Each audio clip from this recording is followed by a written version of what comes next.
Porque para el pelado.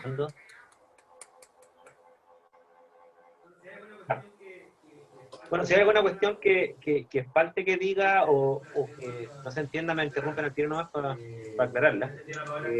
Yo Ya. entendí a la Paola que tienen ver con algunas cuestiones relacionadas con el cambio climático y todas las partes que son importantes de ver, donde la mayoría de los estudiantes como que tienden a tener o confusiones u omisiones, ¿ya? Y la primera cuestión que normalmente yo trato de ver es el tema de lo que se entiende por clima.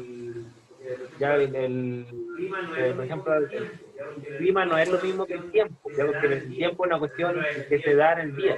Por ejemplo, el tiempo está lluvioso, no sé, está despejado, cosas por el estilo. En cambio, el clima son más o menos ciertas propiedades atmosféricas, ¿no es cierto?, que se mantienen más o menos en el tiempo. Por ejemplo, cuando tú decís este clima es tropical, independiente si está nublado o no, este es un clima tropical porque tiene alta humedad, alta temperatura, o es un clima templado, ¿no es cierto? En el caso, por ejemplo, nuestro, donde tenemos las estaciones del año bien marcadas, eso es más o menos lo que es constante. ¿Ya? Hay climas que son, no sé, más Disculpa, desérticos. Waldo, Entonces, disculpa, cuando uno habla hay del cambio como climático, mucho, la voz como que se escucha con mucho sí, sí, conejo, hay algo ahí que se está acoplando, parece. sí. Ahorita tú tenés Audífono. Tengo los audífonos el puestos. micrófono de tu computador. El micrófono de tu computador. Es que se escucha mi voz en tu micrófono ahorita. Lo tengo, no lo tengo silenciado. Ya. Es que no lo tenía silenciado. Ya. Eh, bueno, entonces lo que decía era este tema del clima, ¿no es cierto? Porque cuando uno dice que hay cambio climático, uno se refiere como a cambios de esa naturaleza, o sea, de que ciertas características que se han mantenido por muchos años, si no siglos, ¿no es cierto?, en una zona, están empezando a cambiar. Esa es una cuestión, una primera cuestión que hay que dejar claro. Y esta otra cosa que yo le decía a la Paula, que hay que tener harto cuidado, por lo menos así lo veo con la gente de la universidad, es que mucha gente no dimensiona el tamaño del planeta y a dónde ocurre este cambio climático. Porque, por ejemplo, esta figura que está acá siempre es bien confusa porque no está a escala. Entonces, por ejemplo, cuando uno habla del planeta, hay que imaginarse que una esfera, que este es el diámetro de la esfera, o sea, si uno toma de un punto extremo al otro, son 12.000 kilómetros de diámetro, ese es el tamaño del planeta. Por ejemplo, Chile tiene 4.500 de largo, ¿ya? La longitud de toda la esfera terrestre serían 12.000 kilómetros, de los cuales, cuando uno habla de atmósfera, son, bueno, algunos le ponen 80, otros 100, ¿no es cierto? Son unas pocas decenas de kilómetros, son atmósfera, o sea, aquí está usted, claramente no está a escala. O sea, 80 de 12.000 no es esto que aparece acá, ¿no es cierto? Y además de lo que se desarrolla la vida, es los primeros 10 kilómetros, ¿no?, de atmósfera donde está la vida y donde realmente uno habla de la temperatura. Ya la temperatura, de hecho, cuando se habla de temperatura, se habla de la temperatura de la superficie terrestre, que serían los primeros kilómetros nomás que están en contacto con nosotros desde el suelo hacia arriba. ¿Ya? De hecho, vida no hay más allá de 10 kilómetros de altura. ¿Okay? 10 de 12.000, que es una esfera, es una cuestión así que es como una cáscara de manzana, con suerte, así, si uno lo quisiera como escalar. ¿Ya? Entonces, esto es importante porque como la atmósfera es tan estrecha respecto a la magnitud del planeta, ahí uno tiene que empezar a vislumbrar que cambiar la composición química de esa atmósfera no es tan complicado porque no es que uno cambie la física o la química de todo el planeta, uno cambia la física y la química de una pequeña franjita que cubre el planeta. Eso es lo que realmente estamos hablando, ¿ya? Para que quede lo más claro posible.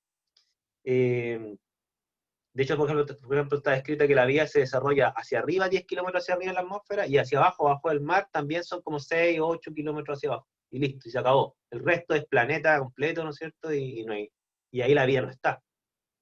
¿Okay? Y es un poco también para desmitificar esta cuestión que dicen que estamos destruyendo el planeta. O sea, el planeta no le hacemos ni cosquillas. Lo que pasa es que en esa pequeña franja donde está la vida es tan estrecha que alteramos ese trocito que, claro, nos puede afectar. Eso es cierto.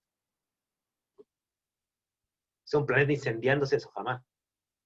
Y hay una cuestión que ahí ustedes me dicen si es que la veo con más detalle o no. Cuando uno habla del cambio climático, antes de hablar del cambio climático hay que hablar de un efecto natural, ¿no es cierto?, que se llama el efecto invernadero, ¿ya? Y el efecto invernadero, cuando uno ve los libros, ¿qué son los temas importantes del efecto invernadero? Son más o menos 3 o 4. O sea, la primera es entender que el efecto invernadero ocurre en la atmósfera, ¿ok? No ocurre en todo el planeta. Es un fenómeno atmosférico. Primera cuestión, ¿ya? Y segunda cuestión, que es un fenómeno atmosférico de tipo energético. Y aquí hay una cosa que se la voy a mostrar acá, ¿no es cierto? Esta es la típica foto. En los textos parece simple que esto. Yo esta la saqué del informe, este es como el informe del IPCC que yo le decía a la Paula, que es como el mejor informe de cambio climático que existe. Y aquí aparecen las figuras un poco más complejas que lo que aparece en un libro de texto, pero es un poco entender lo siguiente. Y después te les voy a mostrar una foto con números.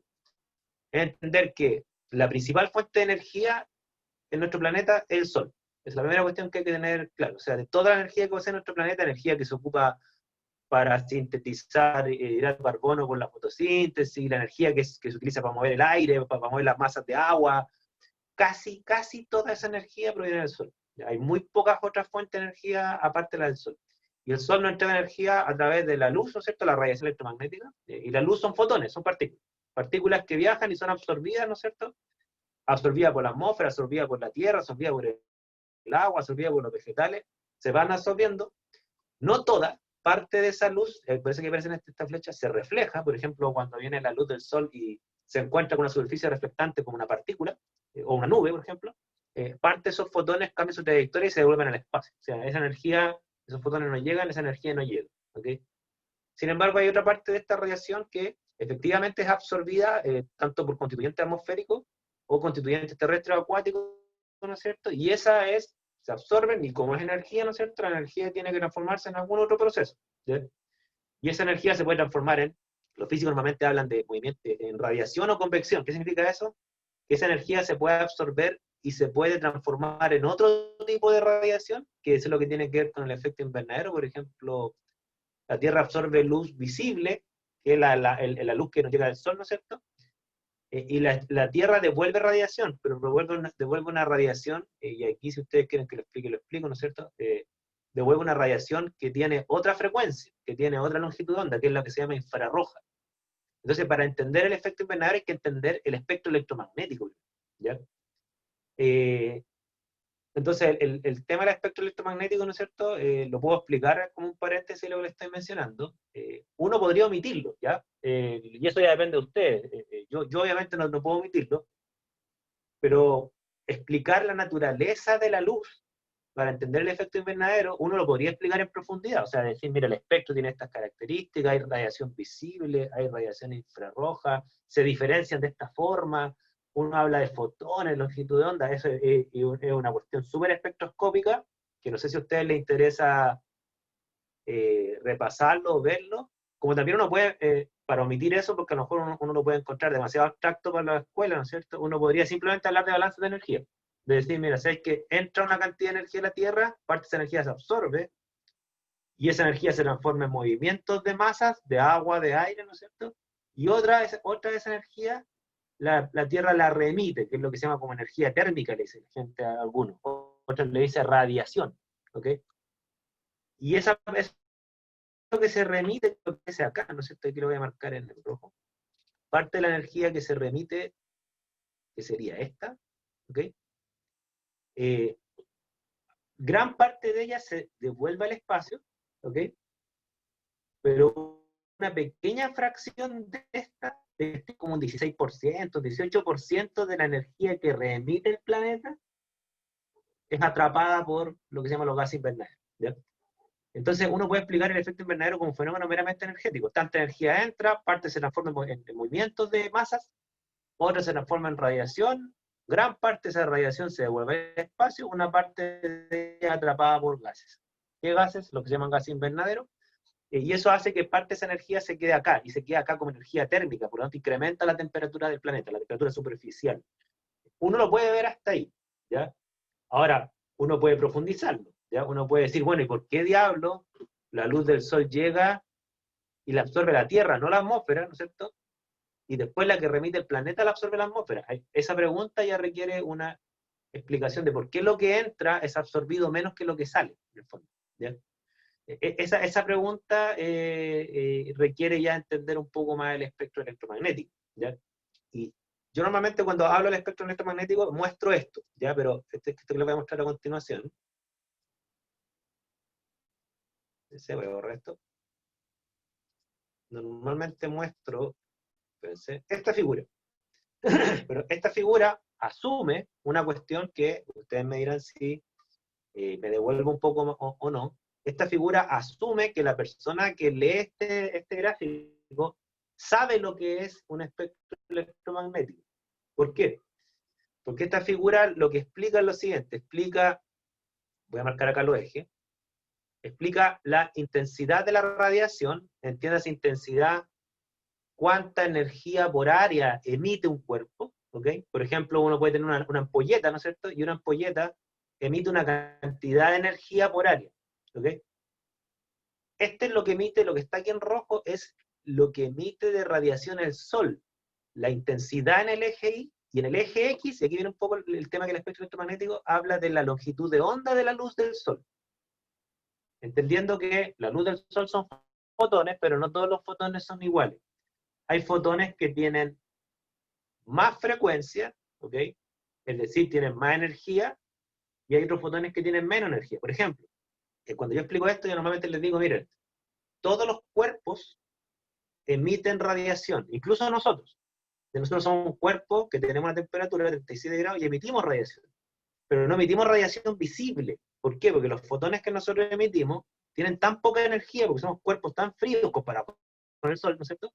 Que los fotones que emitimos tienen muy poca energía. Y como tienen muy poca energía, los fotones que emitimos están en el espectro electromagnético de menos energía, que es la que se llama el espectro infrarrojo, ¿no es cierto? O las ondas de radio, ya serían las de menos energía aún, ¿ya?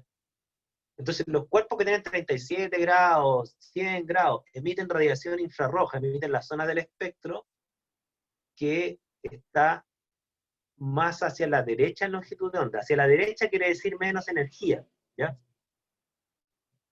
En cambio, los cuerpos que tienen más energía emiten fotones que presentan más energía. Por ejemplo, las lámparas de la casa, ¿no es cierto? Cuando tú las prendes, tienen, no sé, 700, 800, 1000, 2000 grados, ¿no es cierto? Dependiendo de la energía. Y esos cuerpos de alta temperatura emiten fotones de longitud de onda más corta, es decir, con más energía, esta zona de acá. Y esta es la zona que se llama UV visible, ¿ya? El Sol es un cuerpo que tiene, no sé, en la corona solar debe tener 5000 grados fácil, 10.000 grados fácil en la corona, en el núcleo tiene mucho más, ¿no es cierto? Entonces, y ese principio, fíjense, yo he visto papers de educación que hablan que, incluso la nivel escolar, una cuestión que a mí me sorprende, dice, aunque son papers gringos, dicen, los estudiantes deben conocer la relación que hay entre la radiación y la temperatura de un cuerpo. Así lo dice, ¿ya? Porque esa se llama la teoría de la radiación del cuerpo negro, que es una teoría de la física, ¿ya? Que establece la relación entre la temperatura de un cuerpo y el tipo de radiación que emite, ¿ya? Ahora, la pregunta que yo les hago a ustedes, ¿no es cierto?, es, podemos ver eso, ya podemos ver, yo tengo una diapo especial para explicar lo que es el espectro electromagnético, la relación entre energía y lo que se llama la longitud de onda, y el tema del espectro del cuerpo negro, ¿ya? Yo aquí les estoy mostrando el efecto de esto, le estoy diciendo, mira, la Tierra es más fría que el Sol, la Tierra emite radiación infrarroja de longitud más larga, menos energética, ¿no es cierto? Y el Sol, obviamente, al revés, tiene más temperatura, emite radiación de más energía, longitud de onda más corta. Y el espectro electromagnético, ¿no es cierto? Cuando uno habla de todo el espectro de luz que hay, existe una zona que vemos nosotros, que es muy chiquitita, ¿no es cierto?, que se llama la radiación visible, ¿ok?, que es una longitud de onda bien corta, entre paréntesis, pero existe una zona del espectro que es más larga que la infrarroja, que no la vemos. Hay algunos animales que tienen la capacidad de ver, tengo entendido, con una longitud de onda más larga. Es una película, esa, no sé si ustedes vieron que en nuestra época, Depredador, supuestamente el depredador era capaz de ver radiación infrarroja. Esa era la gracia del depredador, ¿sí? Por eso veía de noche el depredador, entonces los otros no. Entonces, incluso hay una longitud de onda más corta aún, o sea, más energética que la UV visible, que es la rayo X, por ejemplo. Los rayos X son incluso de más energía, por eso son dañinos. Por eso la gente cuando se toma una foto de rayo X es un pulso cortito, si no podría uno tener puros tumores. ¿Ya? Entonces, el fundamento del efecto invernadero primero pasa por entender esta figura. ¿Ya? Las diferencias de espectros de emisión de la Tierra y el Sol. ¿Ok? Ahora, pregunta. ¿Vemos el tema del espectro? ¿Les interesa esa parte o no? ¿O con esto les basta? ¿Qué dicen? ¿Están mudas? No Yo las creo escucho. que para explicarle a los niños no va a ser más Ajá. que esto, pero No, quizás nosotros para comprender mejor como ¿Ya? un barniz, una cosa poca, para poder tener un poco más de conocimiento, digo yo. por si preguntan, porque hay algunos que son, en tu curso sobre todo, en el que le hace la Eli, son súper preguntones. Claro, Ya. algo así. Vale. Sí, lo voy a ver, tiro. Déjame abrir aquí esta diapo.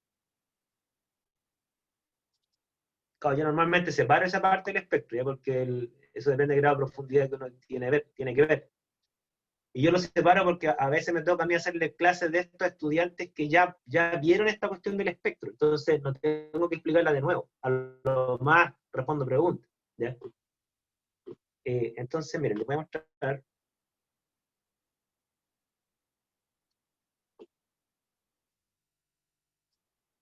Ya, primero, déjenme ver una diapo que se me perdió. Aquí, ya veré. Esta es una historia como de la ciencia. ¿Ya?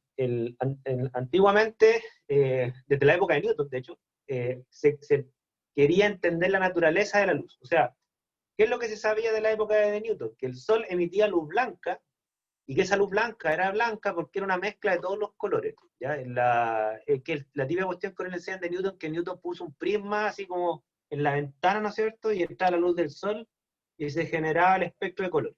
¿Ya? En el fondo tomaba la luz y la separaba en sus colores individuales. Esa es la cuestión que se sabía desde Newton, nada más. ¿Ok?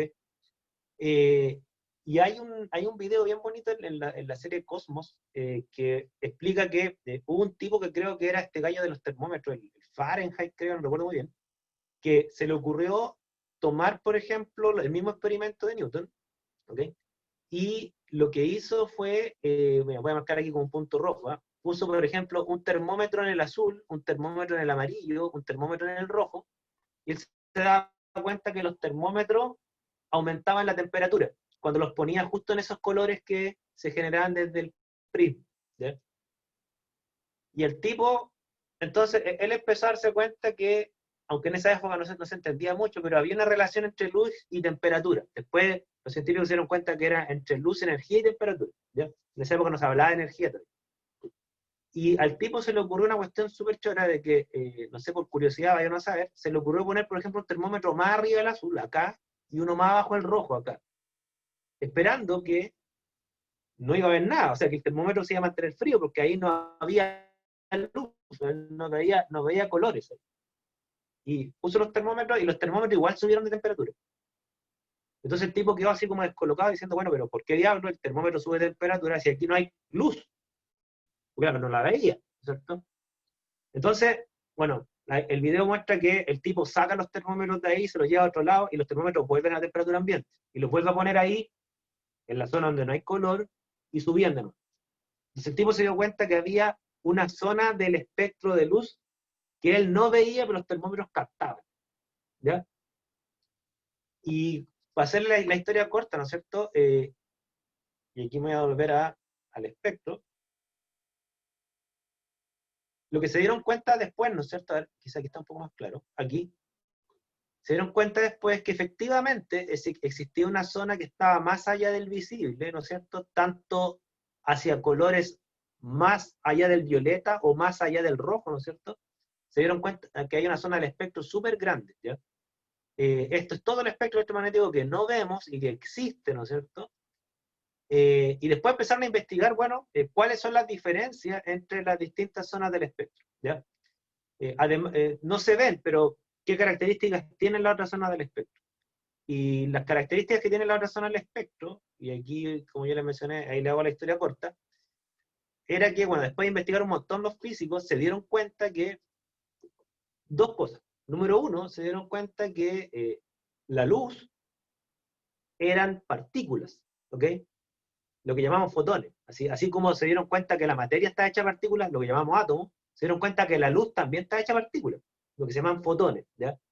Pero además se dieron cuenta de una cuestión que es súper rara de entender en el contexto como cotidiano, es que, claro, cuando uno le habla de partículas, ustedes a lo mejor se imaginan una pelota de tenis, ¿ya? Esa es como ya una partícula, sí, es ciertamente una partícula.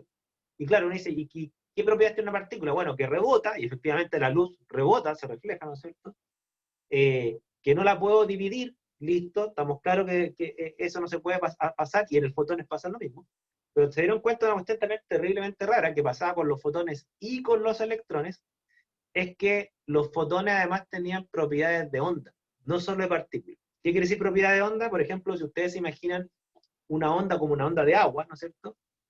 Pero una onda de agua, cuando uno tiene una piedra o un lago, se ve que se propagan las ondas de agua a lo largo del plano, y esas ondas de agua tienen varias características, pero la característica la más visible, ¿no es cierto?, que uno se la puede imaginar, es que tiene una onda es así, ¿no es cierto? ¿Ok? Y tiene una distancia constante entre los máximos. ¿Ok? Cuando se propagan las ondas de agua son todas iguales. ¿Ok? Tienen la misma distancia. Eso es lo que se llama la longitud de onda. ¿Ya? Y se dieron cuenta que la luz tenía propiedades de onda, haciendo varios experimentos, ¿no es cierto? Y ahí, bueno, se unió Einstein con Planck, ¿no es cierto?, para empezar a entender las propiedades no solamente de onda, sino que de partícula de la luz, y llegaron a esta relación, que es una relación matemática, ¿no es cierto?, esta que está acá, que se dieron cuenta que los fotones, ojo, un fotón, esta ecuación es válida para un fotón, ¿ok? Se dieron cuenta que los fotones tenían propiedades de onda y uno podía cuantificar la longitud de la onda, o sea, cuál es la distancia entre un máximo y otro de la onda del fotón, ¿ok? Y además había una relación inversa con la energía, ¿ya? O sea, uno se podía dar cuenta que mientras más larga es la longitud de onda, menos energía aporta el fotón. De eso se dieron cuenta estos tipos, ¿ya? Y lo que está acá arriba es meramente un término constante, que no tiene nada que ver con lo que estamos describiendo. Son constantes, ¿no es cierto? Las variables son estas. Mientras más energía aporta el fotón, menos longitud de onda tiene. Más corta es la distancia entre una onda y otra. De eso se dio cuenta Einstein y Planck, ¿ya? Y esta cuestión es súper importante porque se basa en lo siguiente, de que claro, como se dieron cuenta que hay una relación entre la energía del fotón y la longitud de onda del fotón, ¿no es cierto?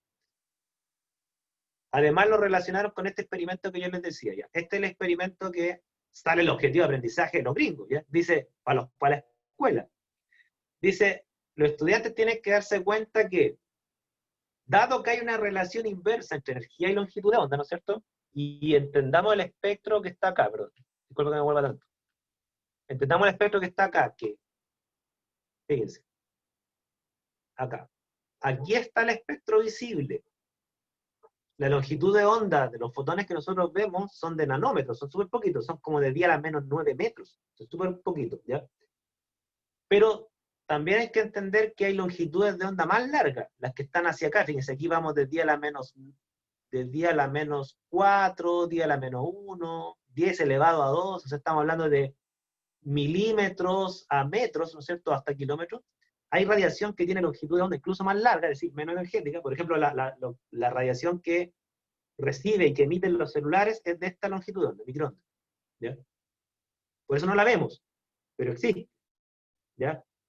Y por eso no es tan dañina como la gente cree, porque la radiación microondas tiene una longitud de onda súper larga, o sea, los fotones de lo que emiten los celulares, que reciben los celulares, tienen súper poca energía, o sea, con suerte hacen que ustedes ponen el celular en el bolsillo y se entibia el bolsillo, o sea, con suerte hacen que la molécula un poquito.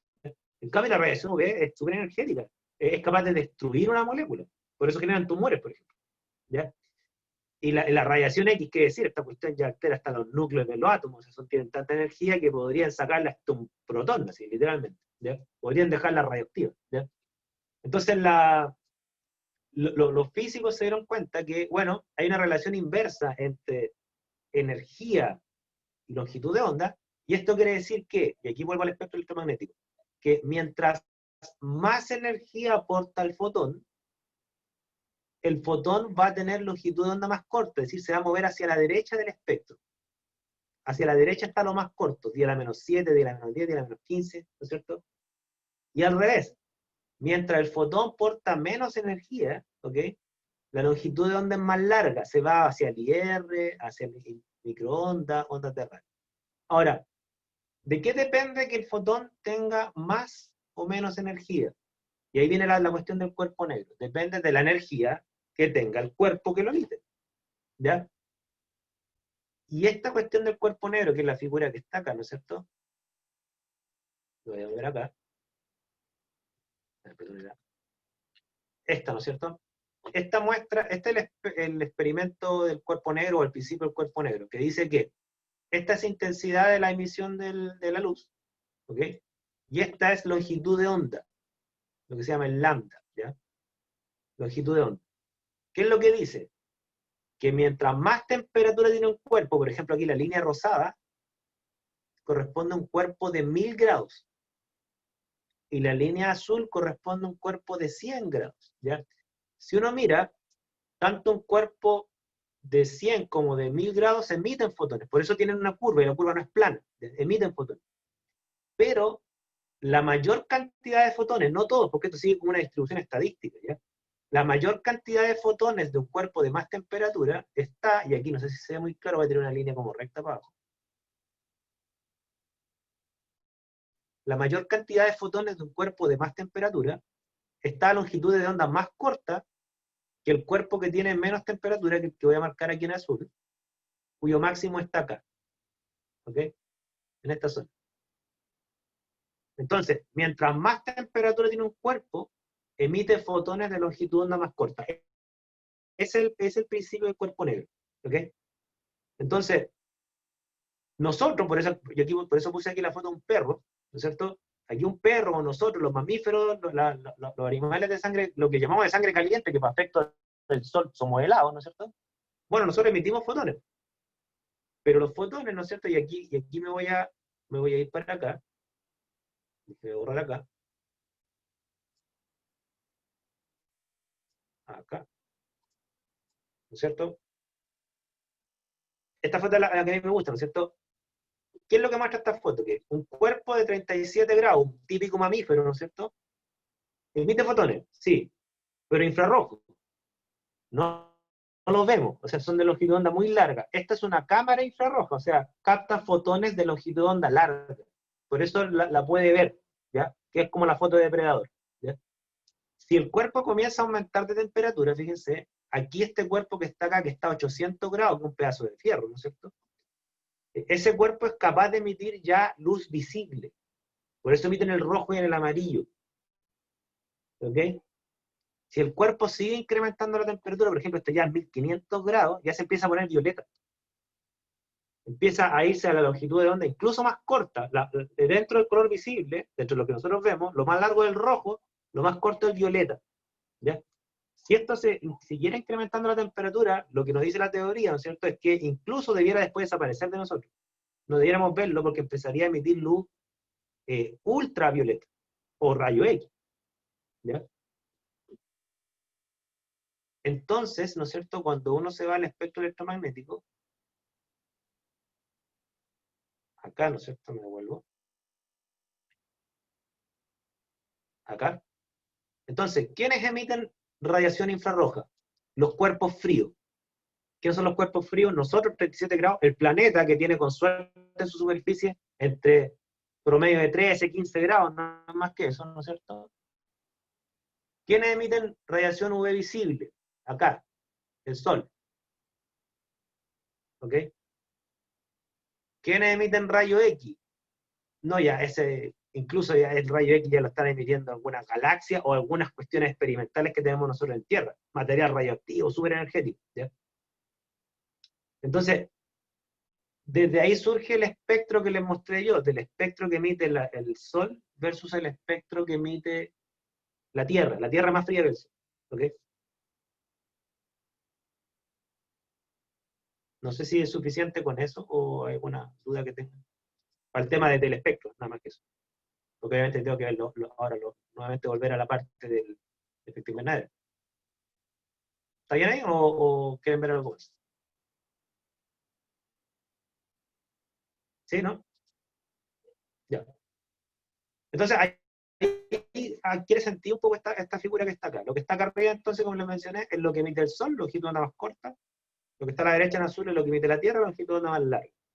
Pero hay que entender que la Tierra emite radiación, y la radiación porta energía, ¿no es cierto? Pero esa energía que emite la Tierra, en última instancia, la absorbió desde el Sol, si gran parte de esa energía viene de ahí. ¿Ya? Ahora, dentro de lo que emite la Tierra, ¿no es cierto? Que la radiación que emite la Tierra no tiene la misma longitud de onda que la radiación que emite el Sol, ahí viene un poco lo que está acá abajo, ¿ya? Y aquí les marco lo que está acá abajo. ¿Qué es lo que está acá abajo? Esto que está acá abajo es lo que absorbe la atmósfera terrestre. La atmósfera terrestre tiene componentes químicos, ¿ya? Los mayoritarios, por lejos, son nitrógeno y oxígeno. Eso es lo que más hay en la atmósfera, ¿ya?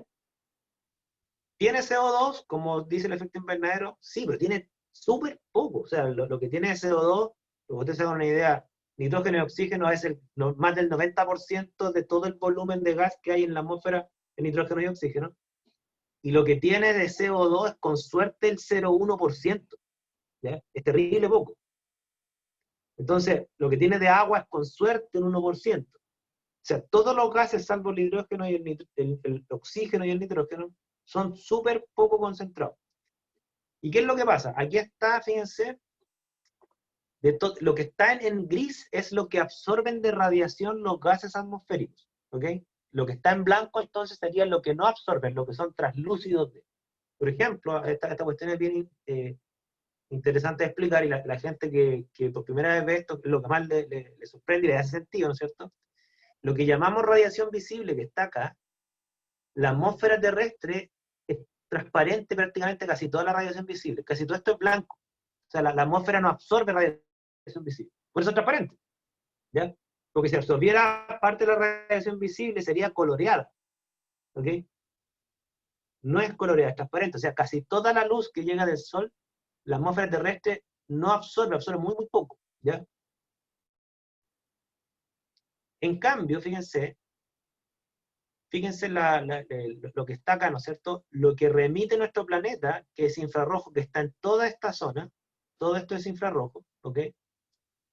Existe mucho componente atmosférico que absorbe el infrarrojo. Por ejemplo, el agua, fíjense, de todo el infrarrojo que está acá en esta zona, de aquí a acá, ¿no es cierto? El agua absorbe mucho radiación infrarroja. Aquí está, ¿se fijan? Todo esto absorbe el agua. El dióxido de carbono, todo esto absorbe el dióxido de carbono del infrarrojo. El oxígeno y el ozono absorben un poquito, ¿ya? El metano también tiene una absorción acá, ¿ok? Lo que está acá arriba, ¿no es cierto? Porque todo esto que yo les menciono son la absorción de la luz de cada uno de los componentes atmosféricos que se les llama invernadero, ¿ya? Lo que está acá arriba sería como la suma de todo lo que absorbe la atmósfera, o sea, porque aquí están separados como por componentes, y luego lo que está acá arriba, lo que está en esta parte, sería ¿qué pasaría si yo sumo todo lo que absorben todos los componentes al mismo tiempo? Es esto. ¿Ya? Entonces, ¿qué es lo que pasa? Fíjense, aquí en esta figura no aparece el nitrógeno y el oxígeno. O sea, aparece el oxígeno más relacionado al ozono, más que el oxígeno. El nitrógeno no aparece. ¿Por qué no aparece el nitrógeno? Porque el nitrógeno no absorbe ni una cuestión. El nitrógeno no absorbe ni luz visible ni luz IR. ¿Ya? El oxígeno absorbe un poquito, y es más que nada ozono más que oxígeno. Un poquito de IR, está casi transparente todo, al visible y al IR. Pero el agua no, el dióxido de carbono no. ¿Se fijan? El agua y el dióxido de carbono y el metano son transparentes al visible, no absorben nada en el visible, ¿ya? Pero en el IR se absorbe, ¿ya? Un poquito, no es tanto tampoco, pero absorbe, ¿ya? Ahora, como absorben un poco y además la concentración de esos gases es poca también, ¿no es cierto? Eso explica por qué Y aquí nos vamos a la figura, pero aquí les voy a mostrar una figura distinta, una que tiene números, ¿no es cierto? Me permite mostrar esta figura con números. Acá. Eso explica por qué, ¿no es cierto? Bueno, esta figura no es muy buena, que no, se me pierde un dato acá, pero se lo voy a dar. Esto explica por qué de toda la energía que nos llega del Sol, ¿no es cierto? Fíjense que este es como un balance de energía, ¿ya? Si le llamamos 100 a lo que nos llega de energía del Sol, así como 100%, ¿no es cierto? Claro, lo que absorbe en última instancia la superficie terrestre es 45, ¿ok? Luego, si tomamos este 45 como un 100%, y aquí faltan algunos datos, ¿no es cierto? Si tomamos este 45 que absorbió la Tierra como un 100%, ¿no es cierto? Bueno, aquí hay unos datos que faltan. Se estima que aproximadamente, bueno, este dato sí está más o menos cerca, como un 70% de esa energía reemitida desde la Tierra hacia el espacio, como un 70% finalmente se va hacia el espacio, se devuelve, ¿ya? Como radiación infrarroja. Hay un dato que aquí falta, que aproximadamente como un 16%, por ahí, ¿no es cierto? El dato se corrige un poco, como un 16% de la radiación que viene de la Tierra hacia el espacio lo atrapan los gases invernadero. ¿Ya? O sea, si no existieran esos gases invernadero, a pesar que son poquitos en concentración y que tampoco absorben tanta radiación infrarroja, pero algo absorben, ¿no es cierto? Bueno, es suficiente para atrapar un 16%. Entonces, esa energía queda un 16% acá en la Tierra. ¿Ya? Voy a la luz porque esto es mío.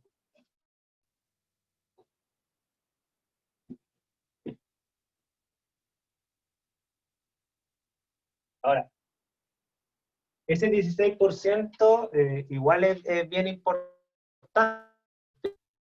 Ese 16% también es bien importante.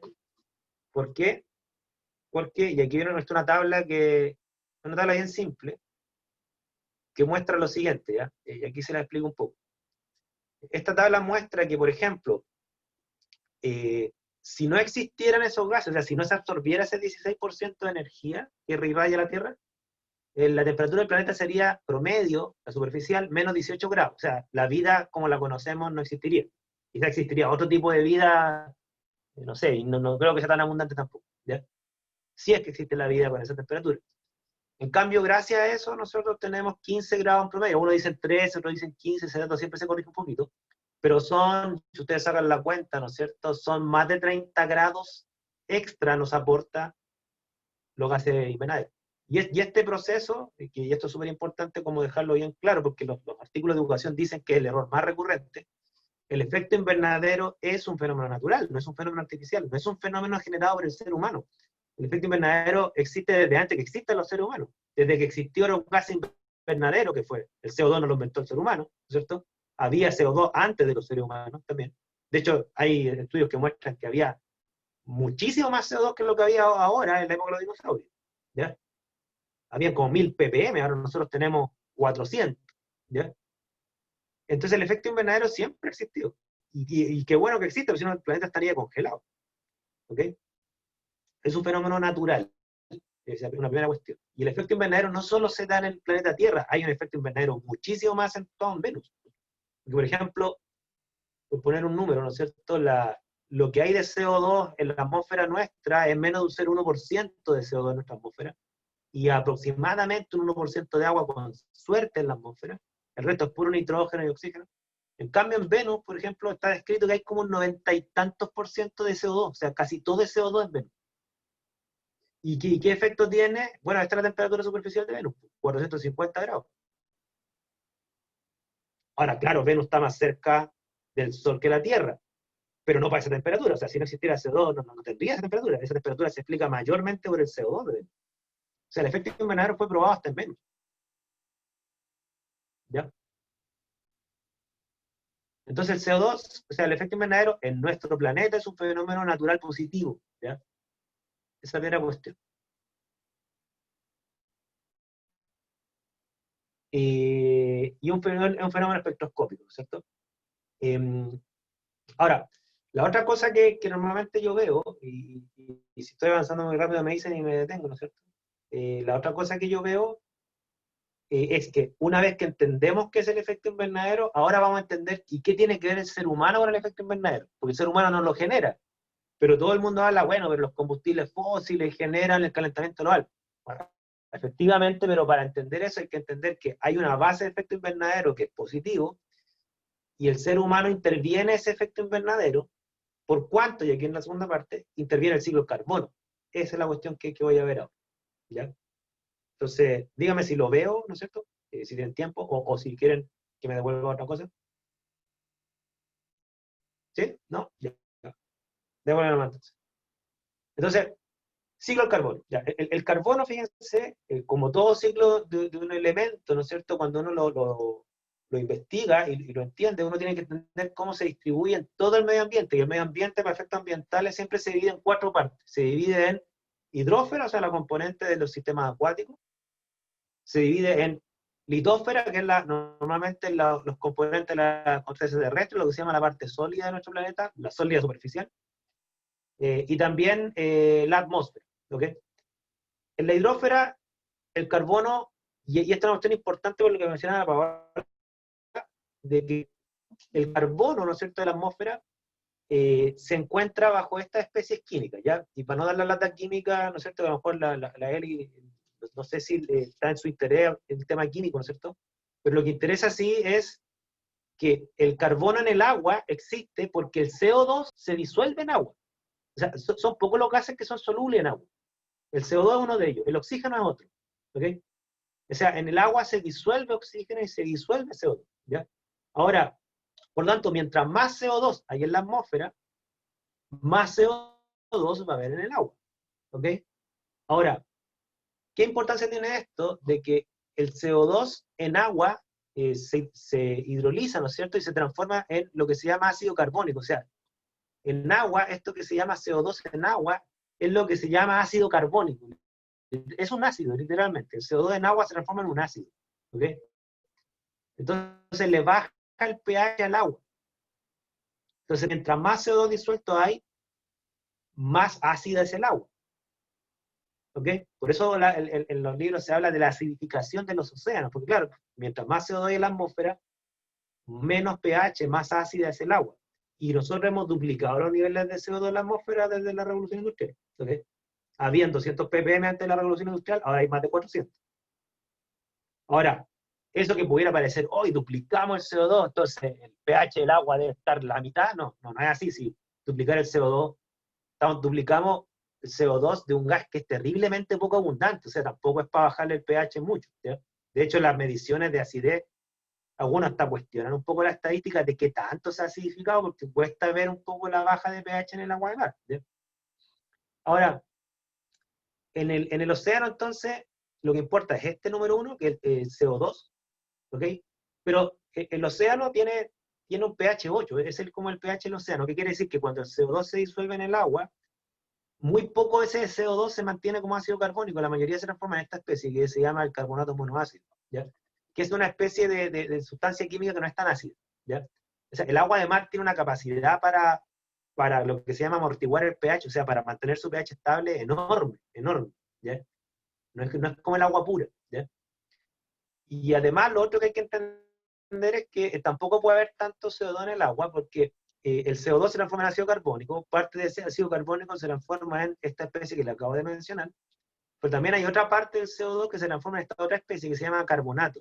Y esta cuestión es súper importante porque el carbonato, que es una fracción del CO2 que se disuelve, se transforma en carbonato, el carbonato es una especie química que reacciona con calcio, ¿ya?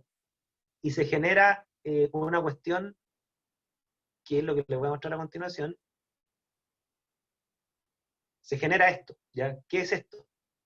Es una reacción de precipitación, es decir, voy a marcar la parte como más importante, que el calcio del agua reacciona con el carbonato que se disuelve, en realidad no reacciona con el bicarbonato, está malo, reacciona con el carbonato, con este. El carbonato con el calcio reaccionan y forman carbonato de calcio, que este es sólido. Entonces, el ciclo del carbono, ¿qué quiere decir? Que se atrapa CO2 gaseoso, pasa al agua, se transforma en ácido carbónico, y parte de ese ácido carbónico reacciona con calcio y precipita como un sólido. ¿Ok? De hecho, la mayor cantidad de reservas de carbono están en el fondo del océano. Están ya sea como carbonato de calcio, ¿ok? O en su defecto, que se lo voy a mencionar más adelante, como metano, por una cuestión geológica que lo voy a mencionar más adelante. ¿Ya? Entonces aquí le estoy explicando la transferencia que hay del carbono atmosférico al carbono de la hidrósfera, y el carbono de la hidrósfera al carbono de la litósfera mediante una precipitación. ¿Ya? Y la otra cuestión que es importante en el ciclo carbono, bueno, ya lo expliqué, la atmósfera está como CO2, metano, estas son las formas de carbono que hay en la atmósfera, ¿no es cierto? CO2 mayormente, hay un poco de metano también, hay un poco de monóxido de carbono también, por los incendios sobre todo, y hay un poco de carbono, carbono cero se llama, ¿no es cierto? Que este humo negro, ¿no es cierto?, que parte de él es carbono cero, y eso es más que nada por temas de contaminación. O sea, en la atmósfera no hay solo gas, también hay partículas chiquititas, ¿ya? Mayormente gas en la atmósfera, ciertamente, pero también hay partículas chiquititas, ¿ya? Ahora, una de las cosas más importantes que tiene el ciclo del carbono, además de las que le acabo de mencionar, es el tema de la biosfera, ya que esto ya es un área más biológica, ¿no es cierto? Acá. El tema de la biosfera, ¿ya? ¿Qué es este? Claro, nosotros en química lo hipersimplificamos con la hélice de raíz, ¿no es cierto? Nosotros decimos, mira, la biosfera, ¿qué es lo que hace? Transforma CO2 y el agua en hidrato de carbono. Y ahí está todo lo que nosotros explicamos en términos de biosfera. Para efectos del ciclo del carbono, nosotros decimos la biosfera, sobre todo los vegetales obviamente, atrapan el carbono en la atmósfera. Lo pasan de gas a, bueno, nosotros le llamamos sólido, yo sé que no es exactamente un sólido, ¿no es cierto? Pero biomasa, ¿ya? Entonces los vegetales secuestran CO2 también. Entonces fíjense que hay varias fuentes de captura del CO2. Por un lado, toma CO2 de la atmósfera con los procesos que les dije, lo transforma en ácido y en carbonato. Por otro lado, la biosfera, que toma CO2 y lo transforma en hidrato de carbono. Entonces uno dice, bueno, hay dos fuentes que toman el CO2 y literalmente lo sacan de ahí. ¿Y por qué hay tanto CO2? Bueno, porque también hay fuentes que aportan CO2. Y aquí es donde viene que hay que entender el ciclo del carbono en el siguiente contexto. Y esta figura que les voy a mostrar, porque todo esto que les dije es cualitativo, o sea, les estoy diciendo, mira, hay fuentes que emiten CO2, por ejemplo, la quema de petróleo emite CO2, de hecho por eso está esta diapo anterior acá que me la salté, ¿verdad? La quema de petróleo emite CO2, o sea, yo tengo hidrocarburos, ¿cierto? El petróleo son hidrocarburos, lo hago reaccionar con oxígeno, lo que llamamos combustión, y libera CO2. Entonces ahí tenemos una fuente que aporta CO2 a la atmósfera, pero tenemos dos fuentes que toman el CO2 y lo llevan a la litósfera o a la biosfera. Entonces todo esto que yo digo es cualitativo, algunos aportan, otros sacan. El hecho, ¿no es cierto?, es que en este balance de que algunos aportan CO2 y otros sacan CO2, en este balance está ganando los que aportan más que los que sacan. Ese es el problema del ciclo del carbono. ¿Y por qué está ganando más los que aportan que los que sacan CO2? Es porque nosotros estamos generando mucho CO2 mediante este proceso. El proceso que se llama la combustión. ¿Okay? La combustión de hidrocarburos. ¿Okay? ¿Cuáles son esos hidrocarburos? Mayormente benzina. ¿Okay? Mayormente benzina. No exclusivamente, pero mayormente benzina. Entonces, para ponerle un poco más de número a esto, estos son los números, ¿ya? Y estos son los números oficiales del 2014, ¿ya? Y aquí, díganme si ustedes los ven, yo les voy a explicar las unidades, porque las unidades son tan grandes que uno como que se pierde, ¿ya? Miren, las unidades que tiene este gráfico están acá. Se llama petagramos. ¿Qué es un petagramo? Son 10 elevado a 15 gramos. Eso es un petagramo, ¿ya? En vez de hablarlo en kilos, que es 10 elevado a 3, es muy chico esa unidad. 10 elevado a 3 es muy chico. Entonces habría que poner como millones de ceros para hablar de las magnitudes. Entonces lo hablan en petagramos, así como un 1 con 15 ceros de gramos, ¿ya? Entonces, ¿qué es lo que dice este gráfico? Y aquí, este gráfico hay que entenderlo en sus números, ¿ya? No se queden solamente en la parte quali. ¿Qué es lo que dicen estos números? Fíjense. Nos dicen que si analizamos cómo se distribuye el carbón en el ambiente, las reservas de carbón, nos está diciendo que las mayores reservas de carbón están tanto en el océano, hay 37.100 petagramos de carbono en el fondo del océano, ¿ok? En los sedimentos del océano hay 1.750, o sea, casi todo el carbono está ahí, ¿ok? Lo que hay de petróleo no es tanto, fíjense, son de 380 a 1100, más o menos eso se estima, de gas, de petróleo hay entre 170 y 260, y de carbono hay entre 446 y 541. O sea, lo que está enterrado bajo tierra como gas natural, como petróleo o como carbón, es súper poco comparado con lo que hay en el océano, ¿ya? No es tanto. Lo que hay a nivel de vegetales es de 450 a 650, o sea, tampoco es tanto. O sea, la biosfera vegetal tampoco es tanta, ¿ya? Los suelos también tienen algo de carbono, ¿no es cierto? Porque hay unas bacterias que, bueno, fijan nitrógeno, fijan carbono, lo transforman en carbonato, lo que uno quiera. Tampoco hay tanto comparado con lo que hay en el océano. Hay una cuestión que se llama permafrost, que es una especie de hielos que congelan burbujas de metano, ¿no es cierto? Y está mezclado como con vegetales. Bueno, esa cuestión también atrapa algo de carbono, y ahí está, en la Antártica dice que hay un montón. Y fíjense, y aquí hay un número que no hay que pasarlo por alto, fíjense, lo que hay en la atmósfera, y esto es súper importante, lo que hay en la atmósfera son 589 con un más o menos, 240, obviamente las mediciones no son exactas, hay más o menos 589 petagramos en promedio. Entonces, si uno saca la cuenta, oye, la atmósfera hay re poco, lo que aporta el petróleo, lo que hay de petróleo que está enterrado, la mayoría de ¿no es cierto? Tampoco es tanto lo que más hay en el océano, ¿ya? Entonces uno diría, mira, desde el punto de vista del ciclo del carbono, lo más importante está en el océano. Entonces, ¿por qué diablos hablan de la atmósfera y del petróleo? Y hablan de la atmósfera y del petróleo por una razón súper simple. Fíjense. O sea, no simple, perdón, por una razón importante que no es simple de entender. Y aquí se generan como varias confusiones a la hora de enseñar esta parte. Primero porque este carbono que está acá, como también este que está acá y este que está acá, ¿no es cierto? Nunca ha estado en la atmósfera desde que existe lo humano. Nunca. ¿Ok? O sea, el petróleo se formó antes que los seres humanos. La fuente de carbono que está enterrada bajo el océano fue antes que existan los seres humanos. O sea, nosotros los seres humanos aparecimos, no sé, hace como 1.000.000 de años, tengo entendido, como la especie actual. Y bueno, y en esa época habían 200 ppm de carbono. Y todo el otro carbono que estuvo en la atmósfera ahora está como petróleo. O sea, el petróleo, para que ustedes, es bueno que lo expliquen, pero estas cuestiones. ¿Cómo se forma el petróleo? Bueno, el petróleo se formó precisamente porque hubo vida en la superficie terrestre que murió y quedó enterrada bajo capas sedimentarias. Y esa vida fueron, desde que empezó la vida, hace como 2.000 millones de años atrás, ¿no es cierto? Son generaciones de seres vivos que nacieron, murieron y quedaron enterrados en capas, capas, capas, ¿no es cierto? Y después de miles de millones de años, esa materia se desintegró en ausencia de oxígeno, y eso es lo que se llama petróleo. ¿Ok? Entonces, de hecho, mayormente se estima que gran parte del petróleo son árboles, árboles de la época paleolítica, ¿sí? Así, ¿ya? ¿Y qué es lo que pasa? Fíjense. Y fíjense esto a nivel como del ciclo del carbono.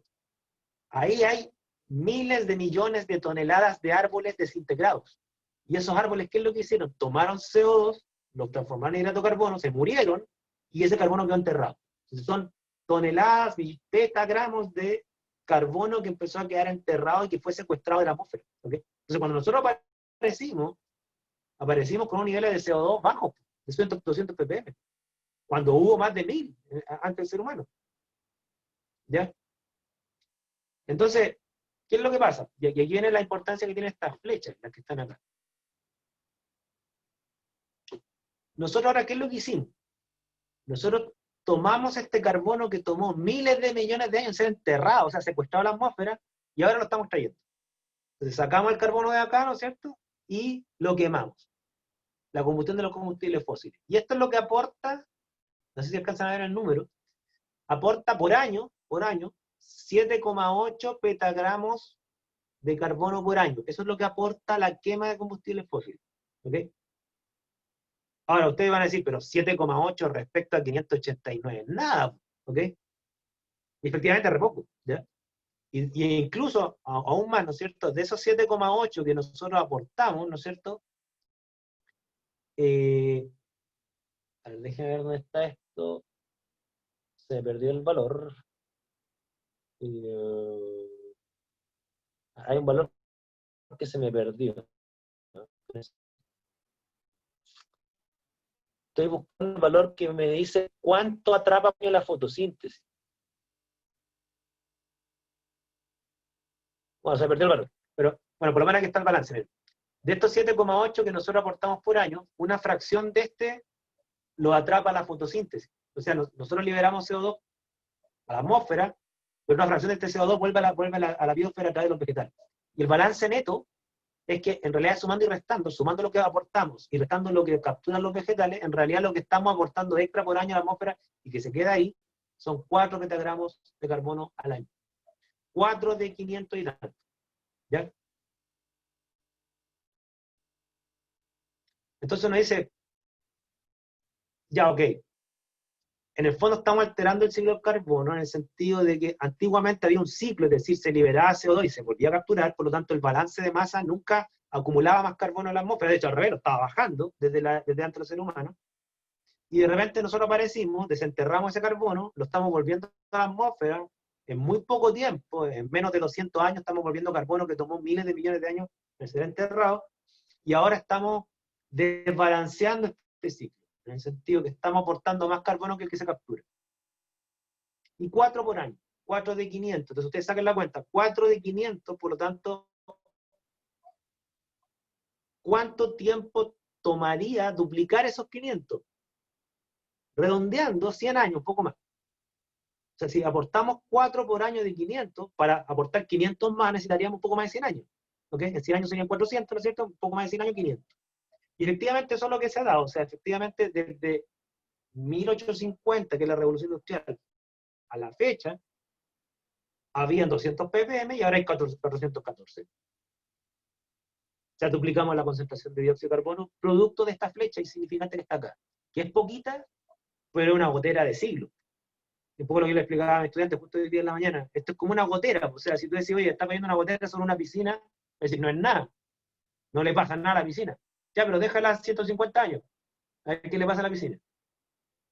Se te va a rebalsar. Entonces, ahí la magnitud de la gotera cambia, de la gotera se vuelve importante. ¿Ya? Entonces, lo que uno llama, y aquí esto es súper importante, lo que uno llama el calentamiento global o el cambio climático generado por el ser humano es una exacerbación del efecto invernadero, no es la creación del efecto invernadero. O sea, nosotros ya duplicamos los niveles de dióxido de carbono que había antes de la revolución industrial. ¿Ok? Y duplicamos uno de los gases invernaderos, no todos. ¿Ya? Y aquí yo les voy a mostrar una gráfica, miren. No tengo varias gráficas, pero por ejemplo, esta es una gráfica que también es del informe del IPCC, esto ya como lo último que ha salido. Normalmente estas cuestiones yo las muestro en posgrado, ya normalmente en el pregrado no las muestro así a este nivel así de actualidad y nivel técnico ya como con datos.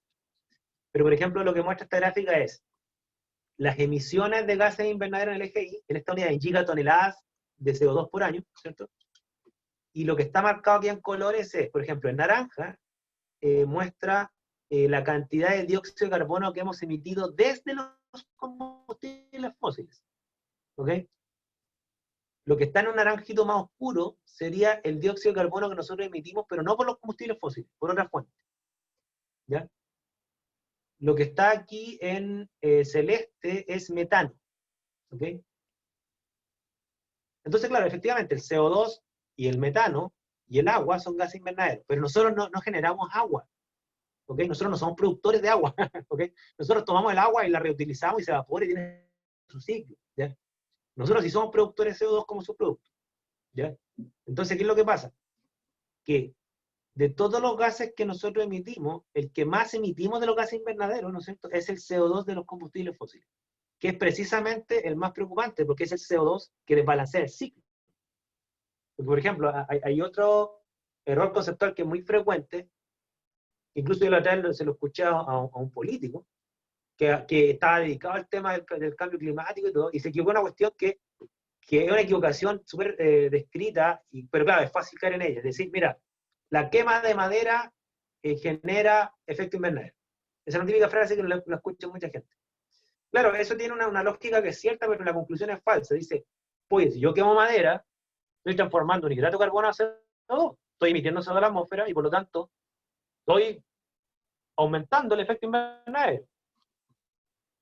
Sí, pero hay que entender que cuando uno quema madera, esa madera para crecer capturó el CO2 antes, en la época humana. O sea, esa madera para crecer tomó CO2, supongamos un mol, ¿ok? Lo transformó en hidrato de carbono, un mol, y después yo la quemo, ese mol, y lo transformo en un mol de dióxido de carbono. Entonces, el CO2 que yo emití es uno que se capturó en nuestra época.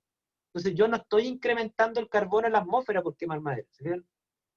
En cambio, cuando yo tomo petróleo, yo estoy liberando carbono que no estaba en la atmósfera en nuestra época.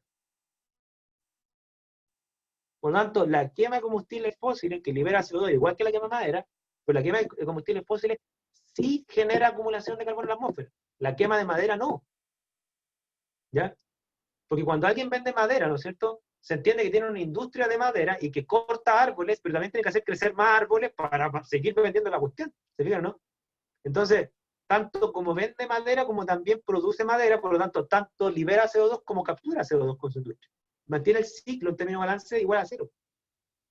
Ahora, distinto es lo que se llama deforestación, que es cuando hay industrias que no es que hacen crecer y cortar árboles, sino que literalmente arrasan con los árboles y después no crece nada más. Ahí. Claro, eso sí, tú tienes un problema, pero es un problema no por liberar CO2, es un problema porque quitaste un capturador de CO2 del ecosistema. Eso es distinto. Ya sea, si tú arrasaste con 3 hectáreas de árboles y no plantaste 3 hectáreas de árboles, que es como lo que dice la ley para la industria de la madera, la industria de la madera dice, usted vende una hectárea, planta una hectárea, pues esa es la ley. Creo que incluso tienen que plantar una hectárea y media, pero tienen que plantar más que lo que venden. Entonces dicen, bueno, si es el caso, usted está arrasando con captura de carbono, pero también está generando, no hay problema. ¿Ya? Hay temas biológicos ahí con la especie nativa y todo el cuento, que es otro tema, ¿ya? Pero no tiene que ver con el ciclo del carbono. ¿Ya? Miren, hay otra gráfica que está acá. Esto lo voy a llevar después si es que les interesa, sobre todo a la ELI, ¿no es cierto? Esta cuestión sí que es terrible química, esta cuestión de las vibraciones moleculares. ¿Ya? Si ustedes me dicen que la veo, no hay problema. Miren, ya, este gráfico sí está medio desactualizado, porque llega hasta más o menos el 2010. Aquí muestra los niveles de CO2 que habían en verde, ¿no es cierto? Que habían antes de 1850, 280, ¿no es cierto? Y los que habían hasta donde tomó este gráfico, que este gráfico tomó más o menos hasta el año 2000, y hasta el año 2000 eran, claro, como 370 por ahí. ¿Ya? Nosotros ahora estamos en el 2020 y estamos por acá. ¿Ya? Estamos en 414. Es el último dato que vi de la NASA. La NASA tiene una página, ustedes se metan a la nasa.gov y tiene una cuestión que mide CO2 temperatura entre varios otros parámetros. Y el CO2 tiene la gracia que el CO2 que mide la NASA es casi igual en todo el mundo, porque el CO2 es súper homogéneo en el mundo. Está súper bien distribuido. Estamos sobre 414. ¿Ya? O sea, pasamos los 400 ppm hace poquitos años. ¿Ya? O sea, ya estamos alcanzando casi el doble de dióxido de carbono.